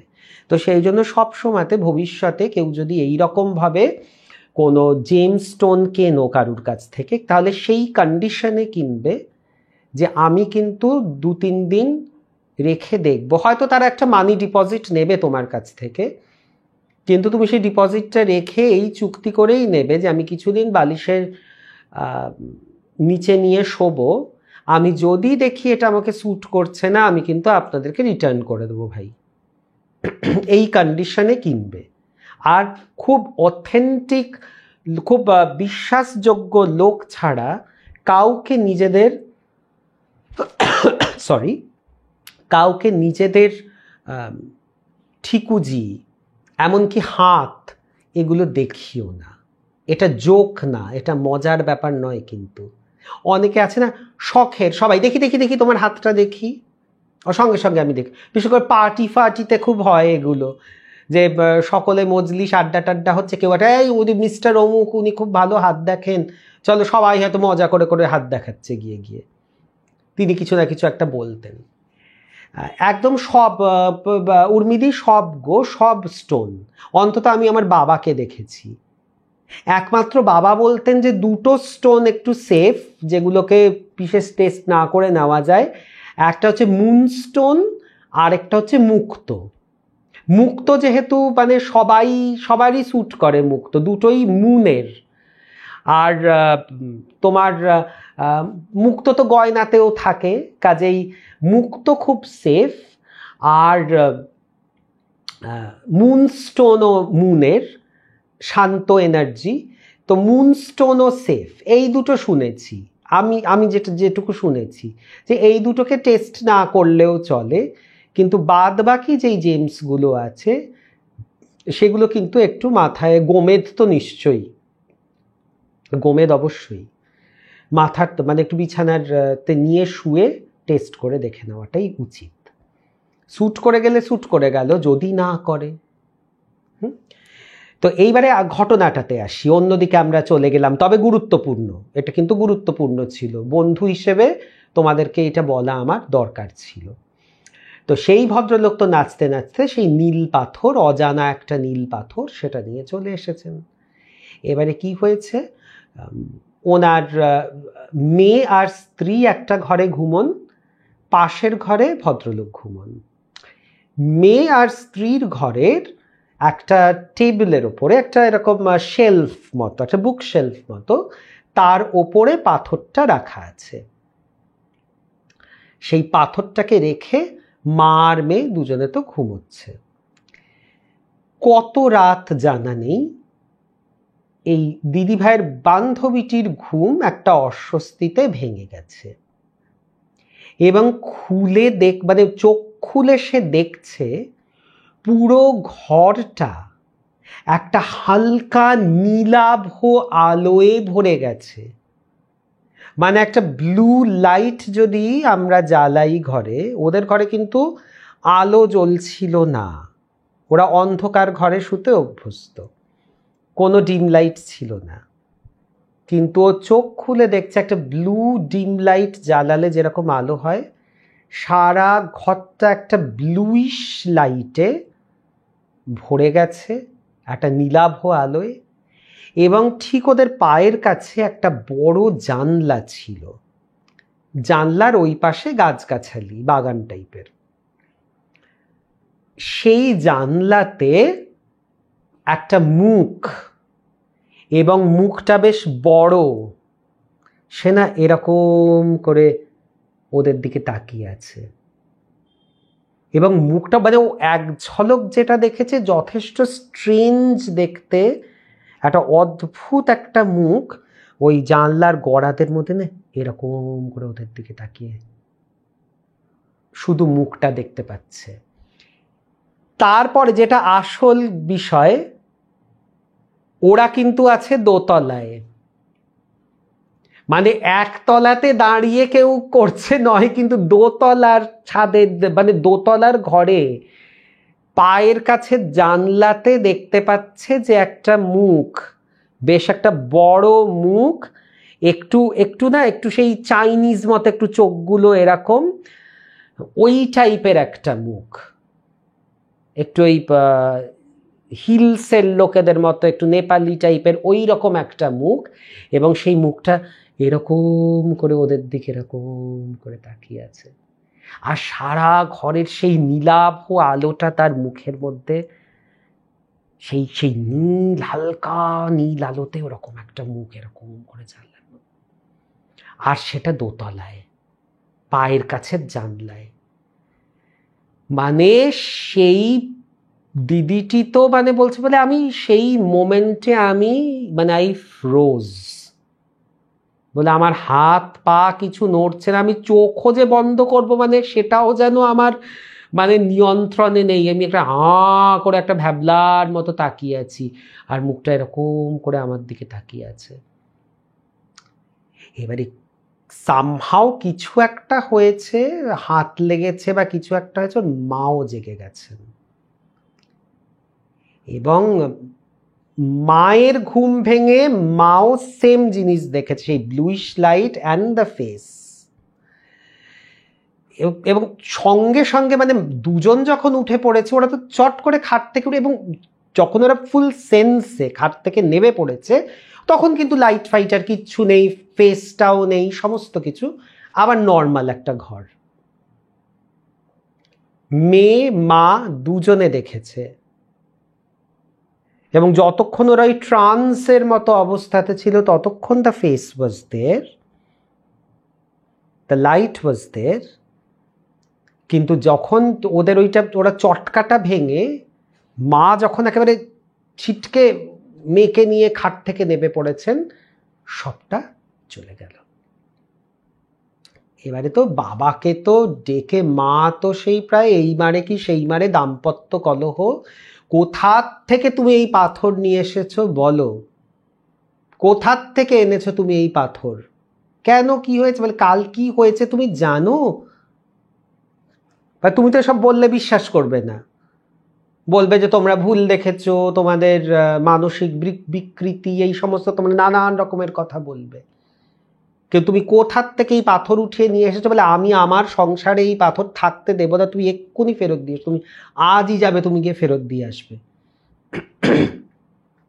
এবং তারপরে ও তো সেই পাথরটা নিয়ে যায়, সেই পাথরটা যেখানে ফেরত দিতে যায় সেই লামাকে বোধহয় পায়নি, কিন্তু লামার সঙ্গে কিছু অ্যাসিস্ট্যান্ট গোছের লোক টোক ছিল, তাদেরকে পাথরটা ফেরত দেয়।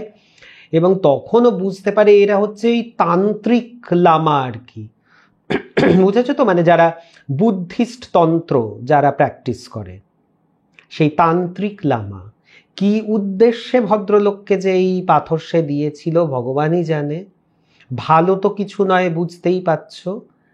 আর কোনো একটা স্পিরিট তার সঙ্গে যুক্ত ছিল এই পাথরের সঙ্গে, সেই জন্য ওই পাথর রাত্রির বেলায় লাইটের মতো অ্যাক্টিভেটেড হয়ে গেছিল, আর ওই স্পিরিটটা ওদের সামনে ম্যানিফেস্ট করেছিল নিজেকে।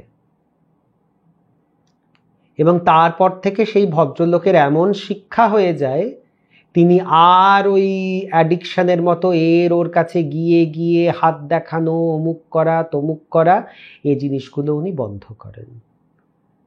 কিন্তু এটা একটা ভয়াবহ অভিজ্ঞতা। তুমি চিন্তা করো, তুমি দোতলায় মাঝ রাত্রিরে তুমি দেখছো তোমার ঘরে কোনো আলো নেই, অথচ একটা ব্লু আলোতে তোমার ঘর ভরে গেছে, এবং সবচেয়ে স্কেরিয়েস্ট পার্ট হচ্ছে তোমার ঠিক পায়ের কাছের বড় জানলায় একটা লোকের মুখ, মানে ভাসমান, সে দোতলায় মুখ দেখাচ্ছে, তার মানে একতলায় কি,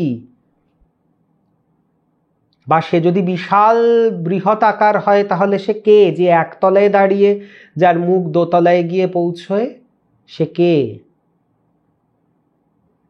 বুঝতে পারছো? কাজে যে কোনো জায়গা থেকে যে কোনো জিনিস নিয়ে আসা বা এরকম নিজেকে এতটা এক্সপোজ করা, তোমার ভালনারেবিলিটিগুলোকে সবার সামনে তুলে ধরা, এটা কিন্তু উচিত না কখনোই। হাত দেখানো, ঠিকুজি দেখানো, এই পড়ুন সেই পড়ুন, খুব বিশ্বস্ত লোক ছাড়া কখনো করবে না। এই বিদ্যাটা খুব খুব উন্নত একটি বিদ্যা, এটা একটা পিওর সায়েন্স, কিন্তু এটা সবার হাতে, যেহেতু এটা ভীষণ স্ট্রং, ভীষণ একটা পাওয়ারফুল জিনিস, এর জন্য এর অপব্যবহার করে ম্যাক্সিমাম মানুষ। অতএব এমন মানুষের কাছে যাবে যে এই শক্তিটাকে বা এই বিদ্যেটার অপব্যবহার করবে না, যে সত্যি জেনুইনলি তোমার ভালো করার জন্যই তোমাকে কিছু উপদেশ দেবেন বা কিছু ধারণের জিনিস দেবেন। এটা কিন্তু সবসময় মনে রেখো, সবাইকে সব কিছু দেখিও না। তো এই গেল তো কেমন লাগছে বলো তোমাদের ঘটনাগুলো? এইবারে তোমাদেরকে একটা গল্প বলি, আমাদের সুদীপ্তা বোনেরই বলা একটা গল্প। সুদীপ্তা সেই ঘাটের গল্প। যদি কিছু ভুল বলে দাদা, তুমি সঙ্গে সঙ্গে শুধরে দিও। হ্যাঁ, আমার কাছে যদিও লেখা আছে, কিন্তু আমার যদি কোথাও টুকটাক একটু এদিক ওদিক হয়ে যায় আমার তথ্যগুলো, তুমি কিন্তু সামনে নিও। হ্যাঁ, আজকে কিন্তু ভয়ের। এবারে সুদীপ্তা বোনের যে ঘটনাটা আছে, আমার কিন্তু ভীষণ ইরি লেগেছে। মানে সুদীপ্তার গল্পগুলো, মানে গল্প বলবো না, ঘটনা, মানে সেই গল্প হলেও সত্যি।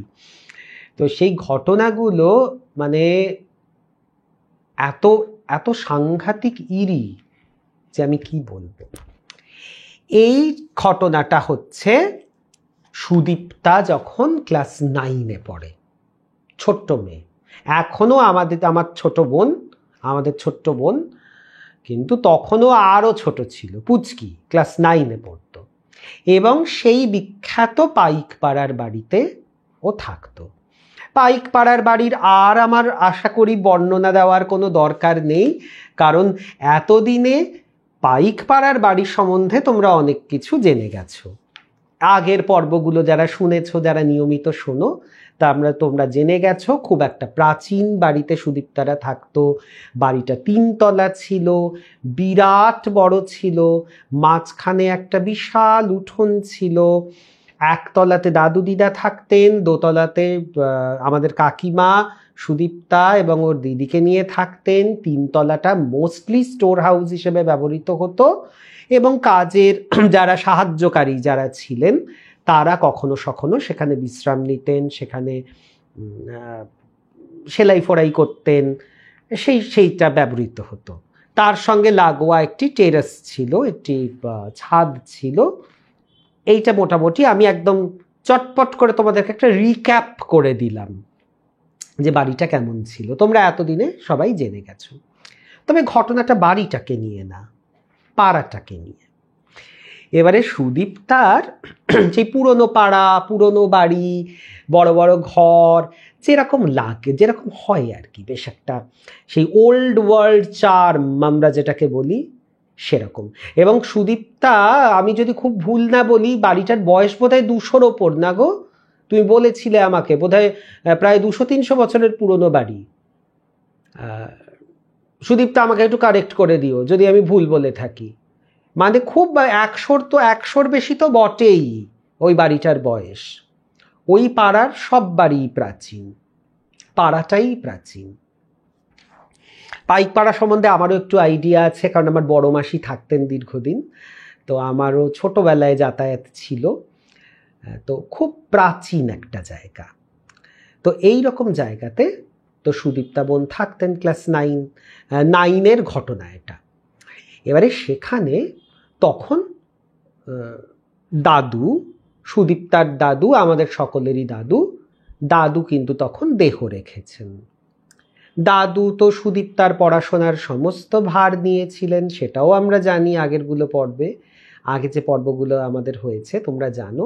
সুদীপ্তাকে খুব যত্ন করে দাদু পড়াতেন। সব দাদুরা যেরকম হন, যে নাতি নাতনিদেরকে একটু এক্সট্রা কেয়ার দিয়ে তাদেরকে দেখেন, মানে নিজের হ্যাঁ ওই দেখো বলছে, হ্যাঁ দাদা 250 থেকে 300 বছর, কল্পনা করো 250 থেকে 300 বছরের পুরনো একটা বাড়ি, মানে কত কিছুর সাক্ষী সেই বাড়ি, কত কিছুর সাক্ষী আছে সেই বাড়ি, একবার ভেবে দেখো।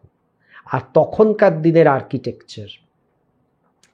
তো সেই করে তো তারপরে যখন ক্লাস 9-এ উঠেছে সুদীপ্তা বোন, তখন তো ওর দাদু তো আর নেই ওকে পড়া দেখানোর জন্য। তো ওর তখন একটা দুটো একটু টিউশনস নিতে হয়, এদিক ওদিক একটু পড়াশোনা ঝালিয়ে নেওয়ার জন্য, সেরকমও নিচ্ছে। এদিকে স্কুলে জীবন বিজ্ঞানে, লাইফ সায়েন্সে একটা সাংঘাতিক প্রজেক্ট তো দিয়ে বসে আছেন দিদিমণি। কি প্রজেক্ট? 301খানা পাতা জোগাড় করতে হবে, ভিন্ন ভিন্ন। সেই পাতাগুলোকে শুকাতে হবে, সেই পাতাগুলোকে স্ক্র্যাপ বুকের মধ্যে ভালো করে পেস্ট করতে হবে, তার পাশে পাতার নাম, পাতার বৈশিষ্ট্য, শুধু তাই নয়, কোথা থেকে তুলেছ, কবে তুলেছ, এই সমস্ত কিছু ডিটেলস দিয়ে একটা অ্যালবামের মতো, একটা বোটানি অ্যালবামের মতো তৈরি করতে হবে। আর চিন্তা করো, আরে 50টা দে, 100টা দে, ম্যাক্সিমাম দিয়েছে 301খানা। এবারে ক্লাস 9-এর ছোট ছোট বাচ্চারা, তারা এই 301খানা পাতা জোগাড় করতে তারা তো নাজেহাল, যেখানেই যায় গিয়ে পাতা তোলে। এবারে সুদীপ্তারা 3 বন্ধু একসঙ্গে স্কুলে পড়ে, 3জনের মাথাতেই এই প্রজেক্টের ভার এরকম হয়ে গেছে, 3জন। এর মধ্যে 2জন, মানে সুদীপ্তা আর সুদীপ্তার আরেক বান্ধবী যার নাম চন্দ্রিমা, আমি অরিজিনাল নামগুলোই বলে দিচ্ছি। তো সুদীপ্তা আর চন্দ্রিমা হচ্ছে একদম বুজুম ফ্রেন্ড, খুব ভাব, পাশাপাশিই থাকে, পাশাপাশি পাড়ায়, এই লেন ওই লেন এরকম।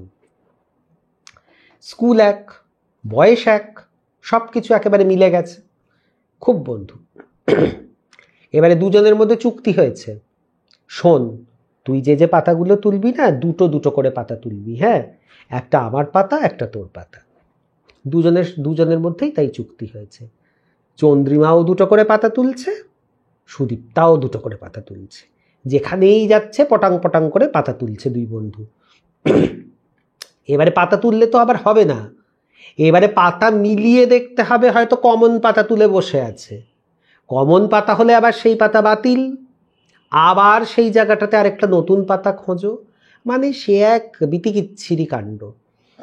এই করতে করতে তো রাস্তাঘাটে, মামার বাড়ি, পিসির বাড়ি, এই লেন ওই লেন কিছু আর বাদ নেই, সব জায়গা থেকে পাতা সংগ্রহ হয়ে গেছে। তবু দেখেছে 100টা পাতা সংগ্রহ হয়েছে, আরও 201খানা পাতা তোলা বাকি। মাথায় হাত, কি করবো রে এখন। তখন চন্দ্রিমা বললে, শোন শোন, আমাদের বাড়ির পেছন দিকটাতে একটা রাজবাড়ি আছে। রাজবাড়ি এই পাড়ায়? বলে, হ্যাঁ রে, ওই যে যাওয়ার পথে গেটটা দেখিসনি? বলে, ও হ্যাঁ আছে তো, একটা বিশাল একটা গ্র্যান্ড গেট আছে, আর ভেতরে তো অনেক গাছপালা, শুধুই গাছ ভেতরে, কিন্তু একটা বড় একটা প্রাচীর, আর তার সঙ্গে একটা বড় একটা গেট রয়েছে, আর দুদিকে 2জন সিকিউরিটি গার্ড বসে থাকে, 2জন পাহারাদার বসে থাকে, বেশ তাগড়াই বসে থাকে। কিন্তু ভেতরে তো শুধু গাছ রে, ভেতরে তো জঙ্গল। ধুত, শুধু জঙ্গল কি হয় নাকি ভেতরে? ওর ভেতরে বাড়ি আছে। তাই? বাড়ি আছে? হ্যাঁ রে, বাড়ি আছে। চল না, ওখানে গিয়ে ওই রাজবাড়িতে গিয়ে আমরা যদি অনুরোধ করি যে ওদের তো অত বড় বাগান, আমাদেরকে যদি একটু ঢুকতে দেয়, আর আমরা যদি, ওখানে তো অনেক পাতা পাবো, ওখানেই দেখা হয়তো আমাদের সব কিছু হয়ে যাবে। সুদীপ্তা মাথা চুলকে বলছে, ঢুকতে দেবে? ওরকমভাবে বলা যায়? যদি বিশ্বাস না করে তাড়িয়ে দেয়? আরে স্ক্র্যাপ বুকটা সঙ্গে নিয়ে যাব, বুঝিয়ে বলবো, বইটা দেখাবো যে এই দেখুন আমাদের কাজ, আমাদের লাগবে পাতা। ঠিক আছে, চল। বিপদ মাথায়, ওই 201টা পাতা তো জোগাড় করতে হবে, আর সময়ে কমতে কমতে কমতে কমতে আর হয়তো 1 সপ্তাহ কি 1.5 সপ্তাহ হাতে রয়েছে। ফাইনাল সাবমিশনের ডেট একেবারে ওই দোরগোড়ায় করা নাড়ছে।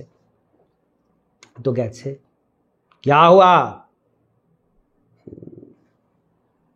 কাকু, ওই যে পাতা তুলতে হবে। क्यों, किस लिए? পাহারাদার, বলে এই দেখুন না আমাদের স্ক্র্যাপ বুক আমাদের স্কুলে দিয়েছে, আমাদেরকে করতে হবে। তো বাগানে একটু যাব, ছোট ছোট দুটো বাচ্চা মেয়ে এসেছে, পাহারাদারদেরও একটুখানি দয়া হয়েছে। স্কুল মে হ্যায় ইয়ে কাম, দেনা পড়েগা টিচার কো। ওদের মধ্যে একজন আছে, একজন নেপালি দারোয়ান, এবং তাদেরকে আমরা A to Z নেপালি মানেই বাহাদুর। এটা আমাদের অদ্ভুত একটা বিষয়। এটা তাপসীদি ভালো বলতে পারবে, তাপসীদি পাহাড়ের লোক, যে আমরা যখনই দেখি একটু ওই একটু চোখ নাক মুখ একটু মঙ্গোলিয়ান ছাট আছে, সঙ্গে সঙ্গে বাহাদুর। তো অমনি গিয়ে ওই রকম একজন বাহাদুর দাদাকে, উনি আরেকজন সিকিউরিটি গার্ড, হ্যাঁ একজন তো এই, আরেকজন ওই বাহাদুর দা, তাকে বলেছে লেকার যাও, বিবি লোক কো আন্দার লেকার যাও আর পারমিশন লে লো। এইবারে সুদীপ তারা তো গেট খুলেই প্রথম ঢুকছে বাড়ির ভেতর, হ্যাঁ চারিদিকে গাছপালা, রাস্তা, অনেকটা রাস্তা ঢুকে যাচ্ছে, গিয়ে দেখছে একটা বড় বাড়ি, সেই পুরনো দিনের রাজবাড়ির মতো একটা বাড়ি।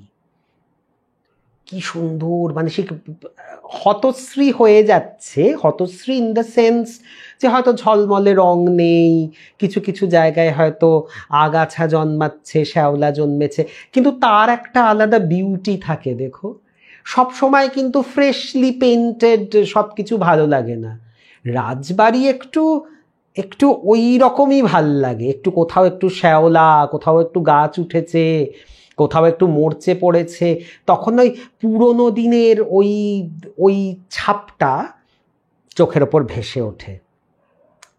তো দেখছি ওরা তো হাঁ করে দেখছি, বলি ও এত বড় বাড়ি ভেতরে আছে, জানতামই তো না রে, আমরা তো শুধু গেটটা দেখি, এত বড় বাড়ি, মানে সে ফেয়ারি টেল হাউসের মতো, কাসলের মতো এরকম একটা বাড়ি। তখন বলে রুকো यहाँ, हम पूछ कर आते हैं बीबी जी को। তো ভেতরে গেছে, গিয়ে এবারে একজন বেরিয়ে এসেছেন, একজন অত্যন্ত সুন্দরী একজন বৃদ্ধা মহিলা, তিনি হচ্ছেন ওই বাড়ির মা, কর্ত্রী। তিনি এরকম ঝুল বারান্দার মতো ওখানে এসে দাঁড়িয়েছেন। কি কি হয়েছে তোমাদের? খুব মানে একদম টুকটুকে সেই যেরকম সেই পুরনো দিনের হতো না, খুব আভিজাত্যপূর্ণ বৃদ্ধা, কিন্তু ভীষণ আভিজাত্য, দেখেই বোঝা যাচ্ছে যে পরমা সুন্দরী ছিলেন এককালে, চশমা টশমা পরা, সোনার গোট হার ফার পরা, গলায় সাদা কাপড়। কি হয়েছে তোমাদের? আমাদের দেখুন না, আমাদের এরকম দুটো এরকম পাতা জোগাড় করতে হবে, এতগুলো স্কুল থেকে দিয়েছে, আর স্ক্র্যাপ বুক আছে আমি দেখাচ্ছি। আচ্ছা ঠিক আছে যাও, তবে বেশি দূর কিন্তু যেও না। এটা রানী রাসমণির রাজবাড়ি কিনা আমি জানি না নীলাঞ্জন, এটা পাইক পাড়াতে, কিন্তু আমরা রানী রাসমণির বাড়ি যেটা জানি জানবাজার, এটা কিন্তু সেটা না, পাইক পাড়াতে একটা। তো সেইখানে গিয়ে সে বলছে যে ঠিক আছে বেশি দূর কিন্তু যাবে না, হ্যাঁ। আর বাহাদুরকে বলছে বাহাদুর तुम रहना साथ में, तुम रहना, हाँ छोड़ना नहीं, যে তুমি দুটো ছোট্ট ছোট্ট বাচ্চা মেয়ে, তুমি ছেড়ো না ওদেরকে, তুমি যাও। এবারে দুই বন্ধু তো যাচ্ছে, মানে বিস্ময় অভিভূত, চারিদিকে এইদিকে এদিকে সব গাছপালা হেন তেন, ওরা দেখতে দেখতে দেখতে দেখতে যাচ্ছে, গিয়ে দেখছে দূরে ফোয়ারা, জানো তো, মানে ফোয়ারাটা হয়তো এখন অপারেট করে না, কিন্তু ফোয়ারার মতো ওই জায়গাটা করা, সেই পড়ি টড়ি দেওয়া টাওয়া, সেটা। তার পেছনে আর একটু বিয়ন্ড দ্যাট গেলে একটা ডোবা, ডোবাটার মধ্যে বেশ টলটলে কাকচক্ষু জল, কিন্তু ওই অবধি যাওয়া কিন্তু নিষিদ্ধ। ফোয়ারা অবধি ওদের পারমিশন আছে, অনুমতি আছে যাওয়ার, ফোয়ারার পরে যাওয়ার অনুমতি নেই। বাহাদুর তো দূর থেকে লক্ষ্য রাখছে, আর ওরা তো পাতা জোগাড় করছে, পনির মতো পাতা, অনেক রকমের গাছ, সব জোগাড় টোগাড় করে টোরে তো ব্যাগ ভরছে। করতে করতে না এই ফোয়ারা ছাড়িয়ে একটু এগিয়েছে, মানে একটু ফাঁকিবাজি। জানো তো একে, যেটা নিষিদ্ধ সেটার প্রতি আমাদের মন একেবারে পড়ে থাকে, কেন না করেছে। চল না, দেখতে পাবে না। আস্তে আস্তে আস্তে আস্তে একটু একটু ঢুকেছে, গিয়ে সেই পুকুরটা একটু দূরে আছে, পুকুরটাকে দেখছে।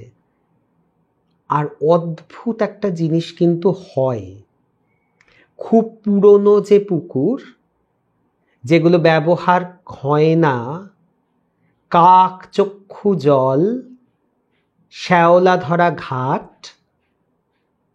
সেই পুকুর, সেই গভীর জলের দিকে বেশিক্ষণ তাকালে কিন্তু মনে হয় ডাকছে। বেশিক্ষণ তাকাতে নেই। অদ্ভুত একটা হন্টিং আছে কিন্তু ওগুলোর মধ্যে। সেই যে একটা স্থির জল, কালো জল, চারিদিকে গাছপালার ছায়া এসে পড়েছে, পাতা এরকম ঝামড়ে পড়েছে জলের ওপরে, একটা অদ্ভুত একটা মায়াবী পরিবেশ সৃষ্টি হয়।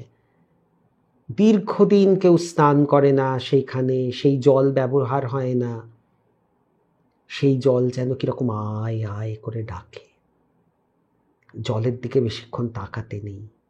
আর জলের কিন্তু মেমোরি আছে, জানো তো, সেই নিয়ে আরেকদিন কথা বলবো। জলের কিন্তু স্মৃতি আছে, জল কিন্তু ধরে রাখতে পারে স্মৃতি। সেই জন্য তোমার কাছে যদি জলের পাত্র থাকে, সেই জলের পাত্রর কাছে যদি খুব পজিটিভ এনার্জি থাকে, ধরো ঠাকুর ঘর, যেখানে মন্ত্রপাঠ হয়, যেখানে ধূপধুনো পড়ে, সেই জল কিন্তু তোমার শরীরের জন্য ভালো। আবার ওই একই জল যদি একই পিউরিফায়ার থেকে নেওয়া, একই জল, পরিষ্কার পাত্র, সব কিছু ঠিক আছে, সেটা যদি একটা নেগেটিভ এনভায়রনমেন্টের মধ্যে থাকে, সেটা তোমার শরীরের পক্ষে ক্ষতিকারক। ওয়াটার মেমোরি, এটা বোধহয় আমি আগে একটা কোনো পর্বে বলেছিলাম। তোমরা সার্চ করে দেখো, কোনো সার্চ ইঞ্জিনে দিয়ে, গুগলে দিয়ে, ওয়াটার মেমোরি। ওয়াটারের মধ্যে কিন্তু মেমোরি থাকে। আগেকার দিনে সেই জন্য জল পোড়া, জল ছিটিয়ে, কেউ কাউকে আশীর্বাদ করছে জল ছিটিয়ে, অভিশাপ দিচ্ছে জল ছিটিয়ে, আমাদের পুজোয় জল ব্যবহার হচ্ছে। জলের এত ব্যবহার কেন? অভিশাপ দিচ্ছে না কমণ্ডুল থেকে, যা তোর এই হবে বলে এরকম করে জল ছিটিয়ে মারলো, অভিশাপ হলো। আবার কারুর মাথায় জল ছিটিয়ে দিয়ে তাকে করলো, বা জল পোড়া দিল, কি সব মন্ত্র পড়ে ফু করে দিল জলের মধ্যে, এই জলটাকে নিয়ে গিয়ে খাওয়া, রুগী ভালো হয়ে যাবে। কারণ জল শুভ অশুভ, ভালো মন্দ সব কিছু কিছুক্ষণের জন্য হলেও জল রিটেন করতে পারে। জলের নিজস্ব একটা স্মৃতিশক্তি আছে। তাই জল খুব গুরুত্বপূর্ণ একটা জিনিস। তো সেইভাবে কি হয়েছে যে ওই এবারে ওরা জলের দিকে না তাকিয়ে আছে কিরকম, মানে বাহাদুর একটু হয়তো এদিক ওদিক দেখছিল, অতটা দেখেনি। আর ওরা যে খুব বেশিক্ষণ ছিল তাও নয়, হঠাৎ তো শুধু গপ করে একটা আওয়াজ, গপ, মানে জলের মধ্যে যেন কিছু একটা, কেউ যদি ঢিল ফেলে যেরকম আওয়াজ হয়, ওরকম একটা শব্দ। ওরা তো জলের দিকে তাকিয়ে আছে, জলের মধ্যে কিচ্ছু পড়েনি, জল সেই স্টিল, নিস্তরঙ্গ, কিন্তু পরিষ্কার মনে হলো একটা বড় ঢিল এসে জলের মধ্যে পড়ল, একটা গপ করে একটা আওয়াজ হলো। আর ওই আওয়াজেই না দুজনে একটুখানি হতচকিত হয়েছে, চটকা ভেঙে গেছে। আর বাহাদুরের বোধহয় একটুখানি এদিক ওদিক তাকাচ্ছিল, সে লক্ষ্য করেনি যে বাচ্চা দুটো অনেকটা এগিয়ে গেছে। এই इधर आओ चले आओ वहां से, जाना मना है ना, क्यों गए, इधर आओ। আর ওরাও না বলছে এই চল চল চল, কিসের আওয়াজ হয়েছে কে জানে, আবার কি ভগবান জানে, যেতে না করছিল, কিসের আওয়াজ হলো, জলে তো কিছু পড়লো না, কিন্তু আমরা তো আওয়াজ পেলাম, বাহাদুরও আওয়াজ পেয়েছে, তাই সকলেরই সম্বিত ফিরে এসছে আর কি। ওরা দুজনে করেছে, ক্যা হো গয়া তোমারা কাম খতম হো গয়া, মিলা, হ্যাঁ পেয়েছি, অনেক পেয়েছি, থ্যাংক ইউ দাদা। গেট দিয়ে বেরোচ্ছে। এবার গেট দিয়ে বেরোতে গেলে গেটের অপোজিটে আবার একটা বড় জলাশয় আছে। সেটা কিন্তু এদের সম্পত্তি না, সেটা একটা পাবলিক প্রপার্টি, একটা বড় জলাশয়। আর জলাশয়ের ওই পারে একটা বসতি, যেখান থেকে কিনা এই ডোমেস্টিক হেল্পস যারা এরা সমস্ত আসে টাসে সেই জায়গা থেকে। সেটা জলের ওই পারে একটা বড় দিঘির ওই পারে। আর এই পারে বসার জায়গা আছে, ঘাট বাঁধানো আছে, পুরুষরা একদিকে স্নান করেন, মহিলারা একদিকে স্নান করেন, মানে যথেষ্ট একটা স্প্রলিং একটা বড় একটা এরিয়া। তো ওরা এবারে ওদের তো একটুখানি বাড়ির থেকে বেরোতে পেরেছে দুপুরবেলায়, বুঝেছো তো, খেয়ে দে দুপুরে 2 বন্ধু বেরিয়েছে, সারা দুপুর এই সমস্ত করেছে। কোয়াটা বলছে বেরোতে যখন পেরেছি চল এই পুকুর ধারটা একটু বসবি। বাহাদুর নেই, घर जाओ, यहाँ पे बैठ रही है, यहाँ पे मत बैठो, घर जाओ, शाम होने से पहले घर लौटो, अच्छी बात नहीं है ये। বাহাদুর একেবারে হঠির, মানে ওই পুকুরেও বসতে দিচ্ছে না। বলছে বিকেল তো, তখন তো দুপুর গড়িয়ে বিকেল হয়ে গেছে, অনেকক্ষণ সময় চলে গেছে মাঝখানে। বলে অন্ধকার পড়ার আগে চলে যাবে, সবাই বাড়িতে চলে যাবে, যাও যাও যাও, এখানে বসবে না। 2 বাচ্চা মেয়ে পুকুরের ধারে বসবে। তাও কতটা কনসার্ন ছিল প্রত্যেকে তখন, না যে তার হয়তো কিছুই না, উল্টো দিকের একটা পুকুর, যেটাই সম্পত্তিও নয় এদের, কিন্তু বাচ্চা 2 মেয়েকে জাস্ট প্রোটেক্ট করার জন্য বলছে এখানে বসবে না, যাও যাও যাও, বাড়ি যাও। ওরা দুজন তো চলে গেছে। এবারে এই পাড়াতেই একজন টিচার থাকতেন, তার নাম বাসুদা। বাসুদা হচ্ছে খুব পপুলার টিচার, মাই ডিয়ার লোক, মানে মাই ডিয়ার টিচার যারা হয় তারা একটু পপুলার হয়, তাদেরকে ছাত্রছাত্রীরা আসলে খুব রিলেট করতে পারে, তাকে জিজ্ঞেস করতে ভয় করে না, সে সবাইকে বুঝিয়ে টুজিয়ে দেয়, এরকম তো ব্যাপার স্যাপার আছে, এবং যার সঙ্গে ওদের গল্প করা যায়, এরকম একজন টিচার।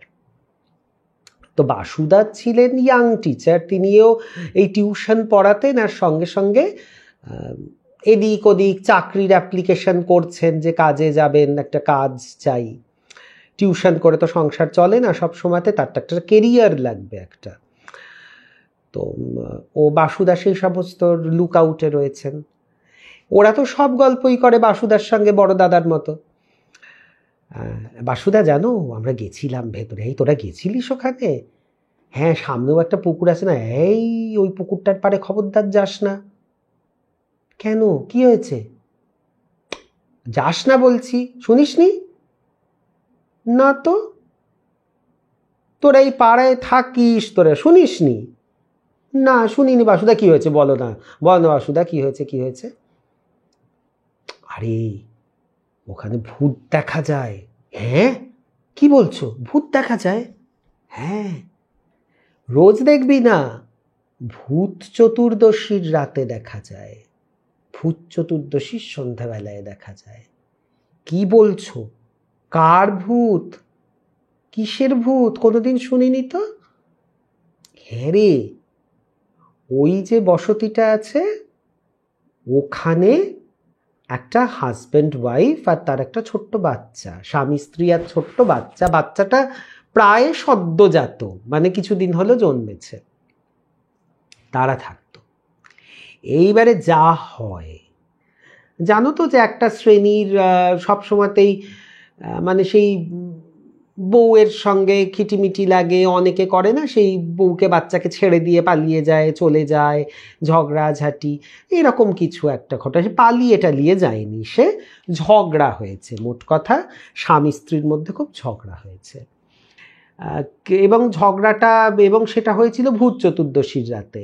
বোধহয় বাড়িতে স্ত্রী একটু মোমবাতি টোমবাতি দেবেন, অবস্থা যদি ভালোও না হয়, আর্থিক অবস্থা, নিয়ম তো পালন করতে হয়, আর কটা তো মোমবাতি জ্বালবে ঘরের আঙিনায়।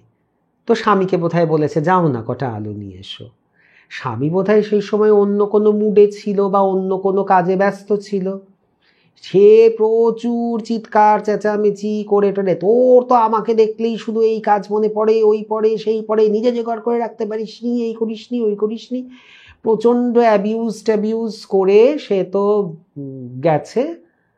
সে গেছে মোমবাতি আনতে, কিন্তু ভীষণ দুর্ব্যবহার করেছে মেয়েটির সঙ্গে। বাচ্চা মেয়ে, ছোট মেয়ে, সদ্য মা হয়েছে। এর থাকে না, দেখবে এই সময়তে নানা রকমের হরমোনাল চেঞ্জেস হয়, লোকে ভীষণ সেন্টিমেন্টাল হয়ে যায়, নানান রকম ব্যাপার হয়। আর ছোট মেয়ে তো, ওর খুব খারাপ লেগেছে। মানে স্বামীর এই যে এরকম করে, মানে কটা মোমবাতির জন্য স্বামী এরকম করে বলেছে ওকে, এইটাও মেনে নিতে পারেনি। এবং ও বাচ্চাটাকে কোলে নিয়ে ওই পুকুরে ডুবে নিজের প্রাণ ত্যাগ করে। ওখানে পুকুরের জলে ও ডুবে যায়, বাচ্চাটা সমেত। ও আত্মহননের পথ বেছে নেয়। এতটা অভিমান হয়েছে, প্রচণ্ড অভিমান হয়েছে। বলে তারপর থেকে জানিস তো, সন্ধেবেলায়, ভূত চতুর্দশীর সন্ধেবেলায় ওই দেখা যায়। হ্যাঁ তাই? হ্যাঁ রে, তোর ছাড় তো, বাসুদা আমাদের লেগ পুল করছে, ভয় দেখাচ্ছে, গল্প দিচ্ছে শুধু শুধু। আরে না রে, সত্যি সত্যি খোঁজ করিস, তবে তোরা কিন্তু যাবি না। হ্যাঁ, আমি বলে দিলাম, তোরা কিন্তু খবরদার ওদিকে যাবি না, ভালো নয়। আর দুটো ছোট্ট মেয়ে কেনই বা ওরকম পুকুর ধারে গিয়ে বসে থাকবি, যাস না। এইবারে হলো, এর মধ্যে এবারে তো দিন যায়। বাসুদা এতদিনে একটা ভালো চাকরি ক্র্যাক করে ফেলেছে, পেয়ে গেছে। তো বাসুদা তো চলে যাবে, এবার আর টিউশন পড়াবে না, সামনে মাধ্যমিক। হ্যাঁ, তুমি আমাদেরকে এই সময়ে ছেড়ে দিচ্ছ, আমাদের সামনে মাধ্যমিক বাসুদা। আরে কি বলবো বল, চাকরি পেয়ে গেছি, আমাকে তো যেতে হবে। এইভাবে তুমি আমাদেরকে ফাঁসিয়ে দিলে আমাদের প্রিপারেশনের কি হবে? আরে এতদিন তোদেরকে পড়িয়েছি, তোরা কি কিছু তৈরি হসনি?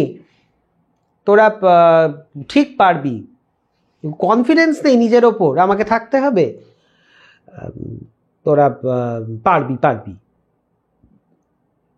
কি অবস্থা বাসুদা, তুমি আমাদেরকে জলে ফেলে দিয়ে চলে যাচ্ছ। এবারে তার বাসুদার তো কেরিয়ারের ব্যাপার, সে তো আর এর জন্য থাকতে পারে না, তো সে তো চাকরি দিয়ে চলে গেল, যেটা স্বাভাবিক। এইবারে এরা পড়তে শুরু করলেন আরেকজন টিচারের কাছে, এবং সেই টিচারের হচ্ছে মানে প্রচণ্ড ডিম্যান্ড। মানে তার সে সকাল বিকেল রাত এই ওই তাই, প্রচুর ছাত্র ছাত্রী। সে মানে বাড়ির সামনে এত জুতো হিপ হয়ে থাকে, সবাই আসে যায়। তখন ও কিন্তু ওরা কি করলো, ওরা বলল যে আর আমরা বসে অত পড়ার দরকার নেই, আমরা নোটসগুলো।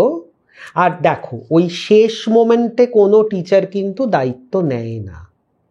আমি নিজে টিচার হয়েই বলছি, যে কারুর কাছে দীর্ঘদিন পড়েছে, সে হঠাৎ করে আমার কাছে এলো ফাইনাল দেওয়ার কয়েক মাস আগে, আমি কিন্তু দায়িত্ব নিয়ে তাকে পড়াবো না, কারণ আমি তো তাকে তৈরি করিনি, অন্য কেউ করেছেন। তো তখন আমার রেসপন্সিবিলিটি পড়ে যায়। তখন কিন্তু উনি বললেন ঠিক আছে, আচ্ছা আমি দেখব, কিন্তু এই কন্ডিশন হলো যে ওদেরকে ওই রকম বসে পড়ানো হবে না, যে রেলিভেন্ট যে নোটসগুলো আছে, নোটস আমি দিয়ে দেব ইংলিশের, সে নোটসগুলো ওরা জেরক্স করে আমাকে আবার ফেরত দিয়ে যাবে, ব্যাস। আর যদি কোনো জায়গাতে বোঝার অসুবিধা হয়, সেই বিশেষ জায়গাগুলো ওরা মার্ক করে নিয়ে আসবে, সেই জায়গাগুলো আমি হয়তো বলে দেব মুখে। কিন্তু ওই একদম বসিয়ে পাত পেড়ে খাওয়ানোর মতো ওরকম বসিয়ে পড়ানো, ওই জিনিসটা কিন্তু হবে না। তোরা বলে ঠিক আছে তাই শোন। তো ওরা কি করলো, সেই স্যারের কাছে যেত, নোটস নিত, জেরক্স করত, ফেরত দিত, বাড়ি চলে গিয়ে নিজেরা তৈরি হতো। এরকম করে এসে গেল অনেকগুলো মাস কেটে গেল, দুর্গাপূজা এসে গেল। দুর্গাপূজার পরেও এবারে যাদের শিয়রে সমন, যাদের মাধ্যমিক, তাদের কাছে তো পুজো টুজো কোনো ব্যাপার না, তাদের তো পড়তে হবে। এই মা বাবা বলে না পুজো টুজো সব পরে হবে, বিয়ে বাড়ি পুজো সব পরে হবে, এ বছরটা তোমায় শুধু পড়া। তো সেরকম করতে করতে ওরা একদিন এরকম বিকেলবেলাতে গেছে, কে নোটস নিয়েছে, নোটস টোটস নিয়ে এবারে গেছে ওরা 4 বন্ধু। 4 বন্ধুর নামও বলে দিচ্ছি। সুদীপ্তা আছে, সুদীপ্তার বুজম ফ্রেন্ড চন্দ্রিমা আছে, আর সীমা আর মহুয়া বলে আরও 2 জন বন্ধু। এই 4 মূর্তি গেছে সেই স্যারের কাছ থেকে নোটস নিয়ে জেরক্স টেরক্স করে। অন্ধকার হয়ে গেছে তখন বিকেলবেলাতে। ফিরছে, এই ঘাটে বসবি গিয়ে। কেন বসবে ঘাটে? আজ ভূত চতুর্দশীর দিন, তাই তো দুর্গা পুজো কালী পুজো কিছুই তো নেই। নোটস জোগাড় করবে, পড়বে, তারপরে পুজো টুজো মাথায়। তখন ভূত চতুর্দশী দিন হঠাৎ করে মনে পড়ে গেছে। ওরা কিন্তু বাকি 2 জনকে বলেনি। চন্দ্রিমাকে, এই চন্দ্রিমা আজ তো ভূত চতুর্দশী। হ্যাঁ আজকে ভূত চতুর্দশী, দেখবি, চ দিয়ে সব বসেছে গিয়ে। আর খানিকক্ষণ পর তো বসেই আছে, তো কিছুতেই উঠছে না। একটা অন্য অভিসন্ধি নিয়ে এসেছে তো। এবার এই সীমা আর মহুয়া, যারা কিনা অ্যাপারেন্টলি কিছু জানে না কেন এরা বসে আছে, কেন উঠতে চাইছে না, এই চল না, ওঠ না রে, আমার বাড়ি থেকে দেখা যায় ঘাটটা, যদি দেখে যে আমি ঘাটে বসে আছি সন্ধেবেলায়, আমাকে মেরে আমাকে জলছবি বানাবে। কিচ্ছু হবে না, অন্ধকারে বোঝা যাবে না, তো বস তো খানিকক্ষণ। এবারে মহুয়া, ওরে ছাড় রে, আমাকে অনেক দেরি হয়ে যাচ্ছে, আমাকে বাড়ি যেতে হবে, যদি মা বাবা দাদা কেউ দেখতে পেয়েছে আমাকেও আস্ত রাখবে না। এবারে এরা 2 জন বকছে, এই সুদীপ্তার চন্দ্রিমা, আরে আমাদেরও কি কম ভয়? আমাদেরও তো বাড়ির লোক আমাদের দেখতে পারে, আমরা তবুও বসে আছি। ওরা তো বুঝতে পারছে না যে কেন বসে আছে, কেন যাচ্ছে না। ও তো বসে, এদিকে চন্দ্রিমা আর সুদীপ্তা নিজেরা খোঁচাখুচি করবে, এই যদি কিছু না হয়, যদি ফ্লপ হয় ব্যাপারটা, কি হবে তাহলে? তাহলে তো পুরোটাই মাটি, মানে মার বকুনি এইসব তো রয়েইছে, হাজার একটা জিনিস, আর কিছুই দেখা হলো না, তাহলে এক মুখ বালি, কি হবে? দেখ না আর খানিকক্ষণ বসে কি হয়। দেখছে না, এদিকে কিন্তু ঘাটে কিন্তু লোক আছে, বুঝলে তো, সেই সন্ধেবেলাতে কেউ স্নান করছে, পুরুষরা একদিকে স্নান করছে, একটু তফাতে গিয়ে মেয়েরা স্নান করছে, জল ভরছে, সেই সব কিছু হচ্ছে। এইবারে ওদের 2 জনের যখন খুব সন্দেহ হচ্ছে, এই কিছু দূর বাসুদা না, পুরো জানিস তো বাসুদা আমাদেরকে বোকা বানিয়েছে রে, বোকা বানিয়েছে। আমরা বোকা তো, আমরা বিশ্বাস করেছি এই সমস্ত কথা, কিচ্ছু হয় না। এই বাসুদার পাল্লায় পড়ে আমরা এখানে বসে আছি 4 বন্ধু মিলে, কিচ্ছু দেখা টাকা যাবে না। তাহলে কি উঠবো? এই রকম যখন অবস্থা, উঠবো কি উঠবো না করতে করতে, তাহলে চল, তাহলে উঠি, এই রকম বলতে বলতে ঘাটের একদম কর্নারে ছিল চন্দ্রিমা, তারপরে সুদীপ্তা, তারপরে সীমা আর মহুয়া। ওরা দেখছে একটি মহিলা, একটি ছোট মেয়ে, অল্প বয়সী মেয়ে, ছোট বয়সেই তো বিয়ে হয়ে যেত তখন, এরকম কোলে একটা বাচ্চা নিয়ে ধীর পায়ে ঠিক চন্দ্রিমার পাশ দিয়ে সিঁড়ি দিয়ে নেমে যাচ্ছে, একটা বাচ্চাকে কোলে নিয়ে জলের দিকে। মানে আমি দেখিনি, আমি সুদীপ্তার কাছে শুনেছি, তাতেই আমার গুজবাম্পস হচ্ছে, আমার লোম খাড়া হয়ে যাচ্ছে। বলছে দাদা পুরো এরকম করে সে নামছে, যেন গ্লাইড করে যাচ্ছে মনে হচ্ছে। হ্যাঁ, এবারে সেই যে বলে এদিকে তো পুরুষরা চান করছে, মহিলারা চান করছে, বলে ও এরকম করে বাচ্চাটাকে নিয়ে তাদের মধ্যে দিয়ে জলে নেবে গিয়ে এরকম মানে জলে আস্তে আস্তে সিঙ্ক করতে করতে ভ্যানিশ হয়ে গেল। বললো আমরা সবটা দেখলাম। বলে আমরা হাঁ করে, এবং ততক্ষণে সীমা আর মহুয়াও কিন্তু জেনে গেছে ওরা কোন ইন্টেনশনে এখানে বসে আছে, শেষ মোমেন্টে জেনে গেছে। এই বলছে যে দাদা আমরা নিজের চোখে দেখলাম যে একটা অল্প বয়সী রোগা পাতলা মেয়ে, কোলে তার ছোট বাচ্চা, সে নিয়ে আস্তে আস্তে সেই ভিড়ের মধ্যে দিয়েই সে ঢুকে গেল, ঢুকে গিয়ে সে জলের মধ্যে গিয়ে সে ভ্যানিশ করে গেল, অদৃশ্য হয়ে গেল। তারপরের খবর হচ্ছে এই সীমা এবং মহুয়া যারা ছিল ধূম জ্বর, ভয়ে ভীষণ জ্বর টর এসে একাকার কাণ্ড, আস্তে মানে একটা ট্রমা আর কি। আর ওরা তো আগে থেকে কিছু জানতো না। এইভাবে বললো যে তখন কিন্তু যে গভীর রাতটাত কিছুই না, সন্ধ্যাবেলা। এবং সন্ধ্যাবেলা তখন মানে তখনকার দিনে সেই কালী পুজোর সময়টা কিন্তু বেশ অন্ধকার পড়ে যেত, ঠান্ডা ঠান্ডা পড়ে যেত। এখন তো গ্লোবাল ওয়ার্মিংয়ে ডিসেম্বরেও আমাদের পাখা চলছে, এসি চলছে, এরকম অবস্থা। তখন তো ঠান্ডা ঠান্ডা পড়ে যেত, অন্ধকার পড়ে যেত, অন্ধকারটা অবশ্য এখনও পড়ে যায়, একটা ছায়া ছায়া ছায়া ছায়া ভাব, তার মধ্যে দিয়ে পুরো একটা বললে ডিস্টিংক্টলি আমরা বুঝতে পারলাম যে এ সেই মেয়েটি। এবং কোলে বাচ্চাটাকে নিয়ে সে জাস্ট এরকম করে জলের মধ্যে সে গিয়ে যেন জলের মধ্যে যেমন গলে যায় মানুষ, মেল্ট করে যায়, সে মেল্ট করে গেল। বললো পুরো ভিড়ের মধ্যে দিয়ে সে ঢুকে গেল জলের মধ্যে।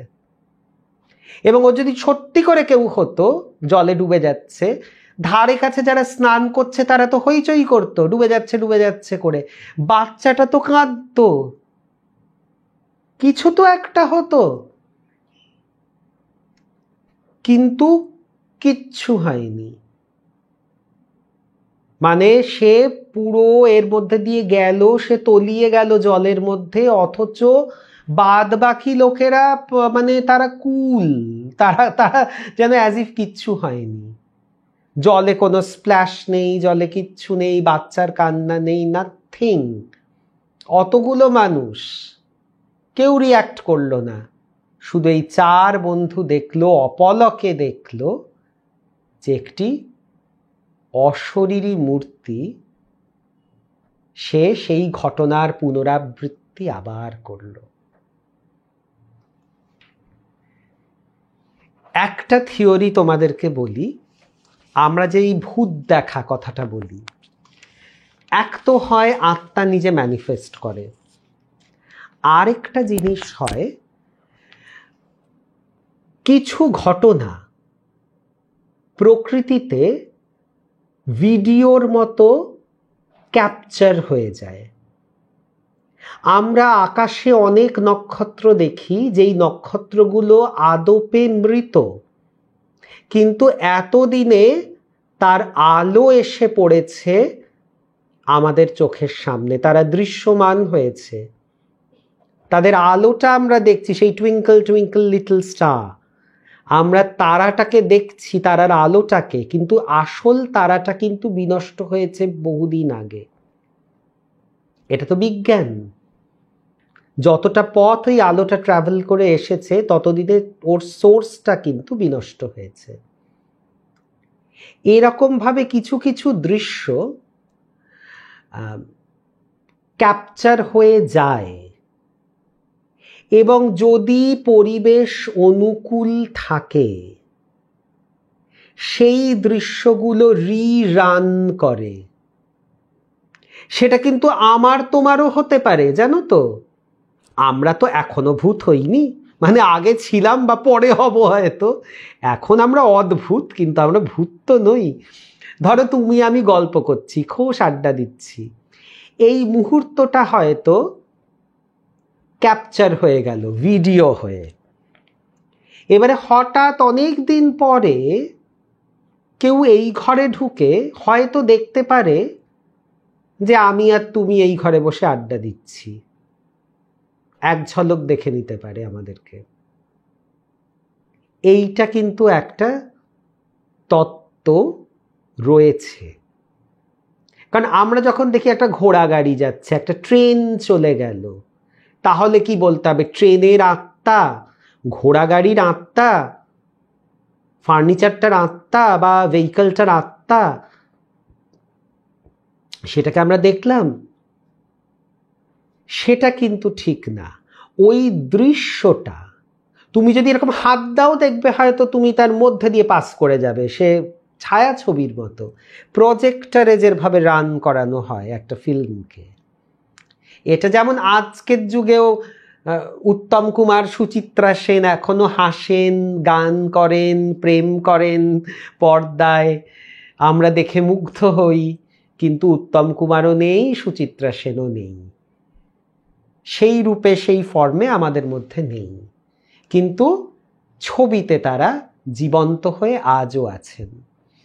ঠিক এরকমই একটি অদৃশ্য প্রযুক্তি দিয়ে প্রকৃতি মা কিছু কিছু তার পছন্দ মতো কিছু দৃশ্য তিনি ক্যামেরা বন্দি করে রাখেন, এবং কখনো কখনো কোনো ভাগ্যবান বা দুর্ভাগা মানুষের সামনে সেই ভিডিওটা রিরান হয়ে যায়।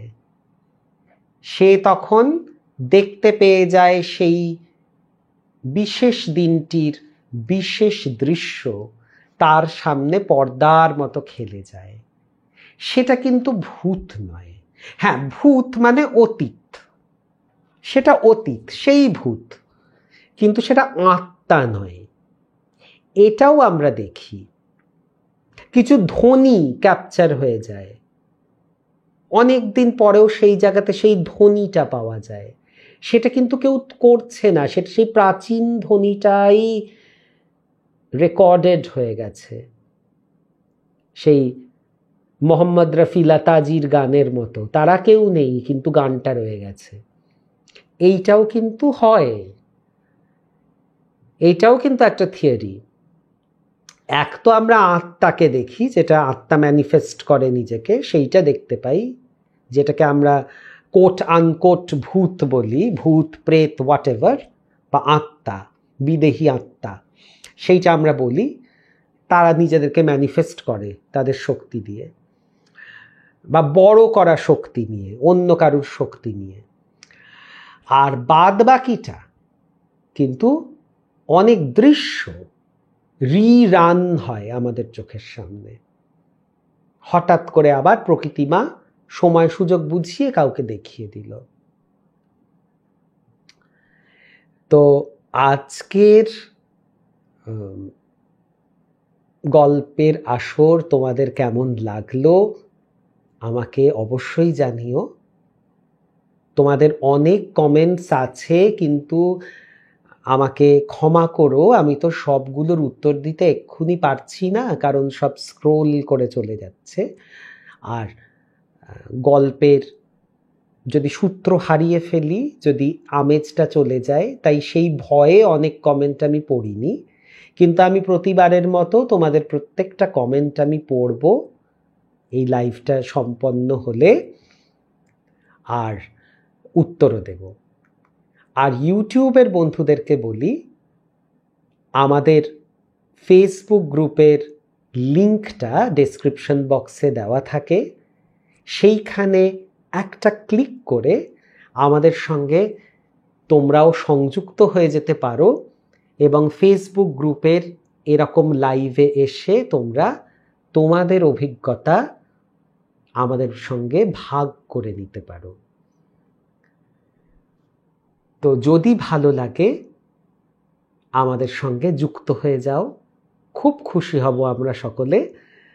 তোমাদের অগ্রিম সুস্বাগতম জানিয়ে রাখি যে তোমরা এসো, আমাদের সঙ্গে যুক্ত হও।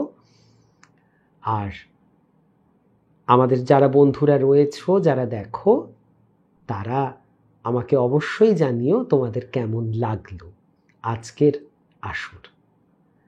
আজকের মতো তাহলে তোমাদের কাছ থেকে বিদায় নিই। আমি তোমাদের বন্ধু সোমশুভ্র গল্প হলেও সত্যির আরেকটি পর্ব নিয়ে আবার কোনোদিন হাজির হয়ে যাব। আচ্ছা, দেবস্মিতা জিজ্ঞেস করছো যে আচ্ছা যারা স্নান করছিলেন তারা কিছুই দেখতে পায়নি? না, আসলে এরা তো দেখার জন্যই বসেছিল। এবারে আমরা দেখো অনেক কিছু কাজ করি, আমাদের পাশে যে কি ঘটে যাচ্ছে আমরা কিন্তু লক্ষ্য করি না, যতক্ষণ না সেটা একটা কিছু আন্দোলন সৃষ্টি করছে। এটা যদি সত্যি কোনো মানুষের ডুবে যাওয়া হতো, সে যদি ছটপট করতো, সে চিৎকার করতো, বাচ্চা যদি কোঁকিয়ে উঠতো, তখন বাকিদের মনোযোগ সেই জায়গাতে যেত। কিন্তু বাকিরা জানো তো, একটা এটা খুব অদ্ভুত যে আমাদের চারিদিকে অনেক অদ্ভুত ঘটনা কিন্তু ঘটে, আমার সামনেই হয়তো ঘটছে, আমি কিন্তু বুঝতে পারছি না, কারণ আমি মনোযোগ দিইনি ওই দিকটাতে। যেমন অনেক সময় হয়, আমার এক ছাত্রী একবার আমার এই গল্প শুনে বলেছিল, ঘটনা শুনে, যে স্যার এটা কিন্তু মাঝে মাঝে হয় যে আমি হয়তো এরকম পেনটা পড়তে পড়তে টেবিলের এখানে রেখে গেছি, এবারে আমি যখন কাজ সেরে এসেছি আমি দেখছি পেনটা এখানে না থেকে এইখানে আছে, একটু সরে গেছে, এইখানে পেনটা ছিল, এটা সরে এই জায়গাতে গেছে।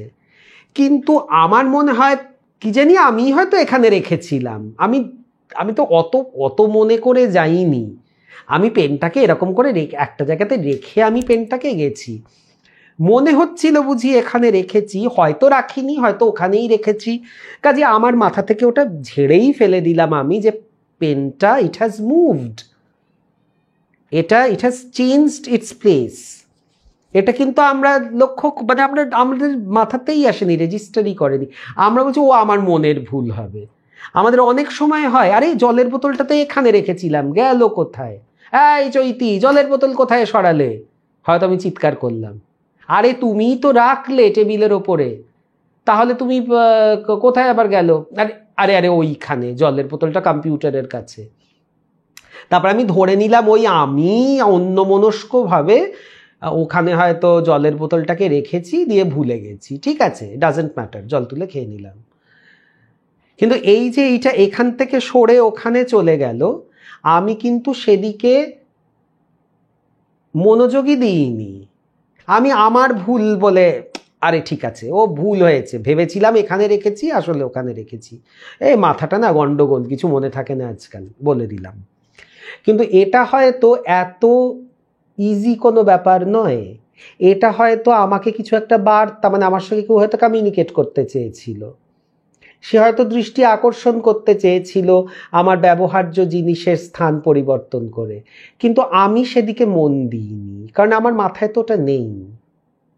এই যে 4টি বাচ্চা মেয়ে সেদিন উপস্থিত ছিল, তারা কিন্তু মনোযোগ দিয়েছিল ওটা দেখবে বলেই, তাই ওরা দেখতে পেয়েছে, বাকিরাও যদি মনোযোগ দিত দেখতে পেত, কিন্তু তারা তো ওটা দেখবে বলে আসেনি, তারা স্নান সারছে, কি কাপড় কাচ্ছে, হোয়াটএভার, তারা ওই সব কাজ করতে ব্যস্ত।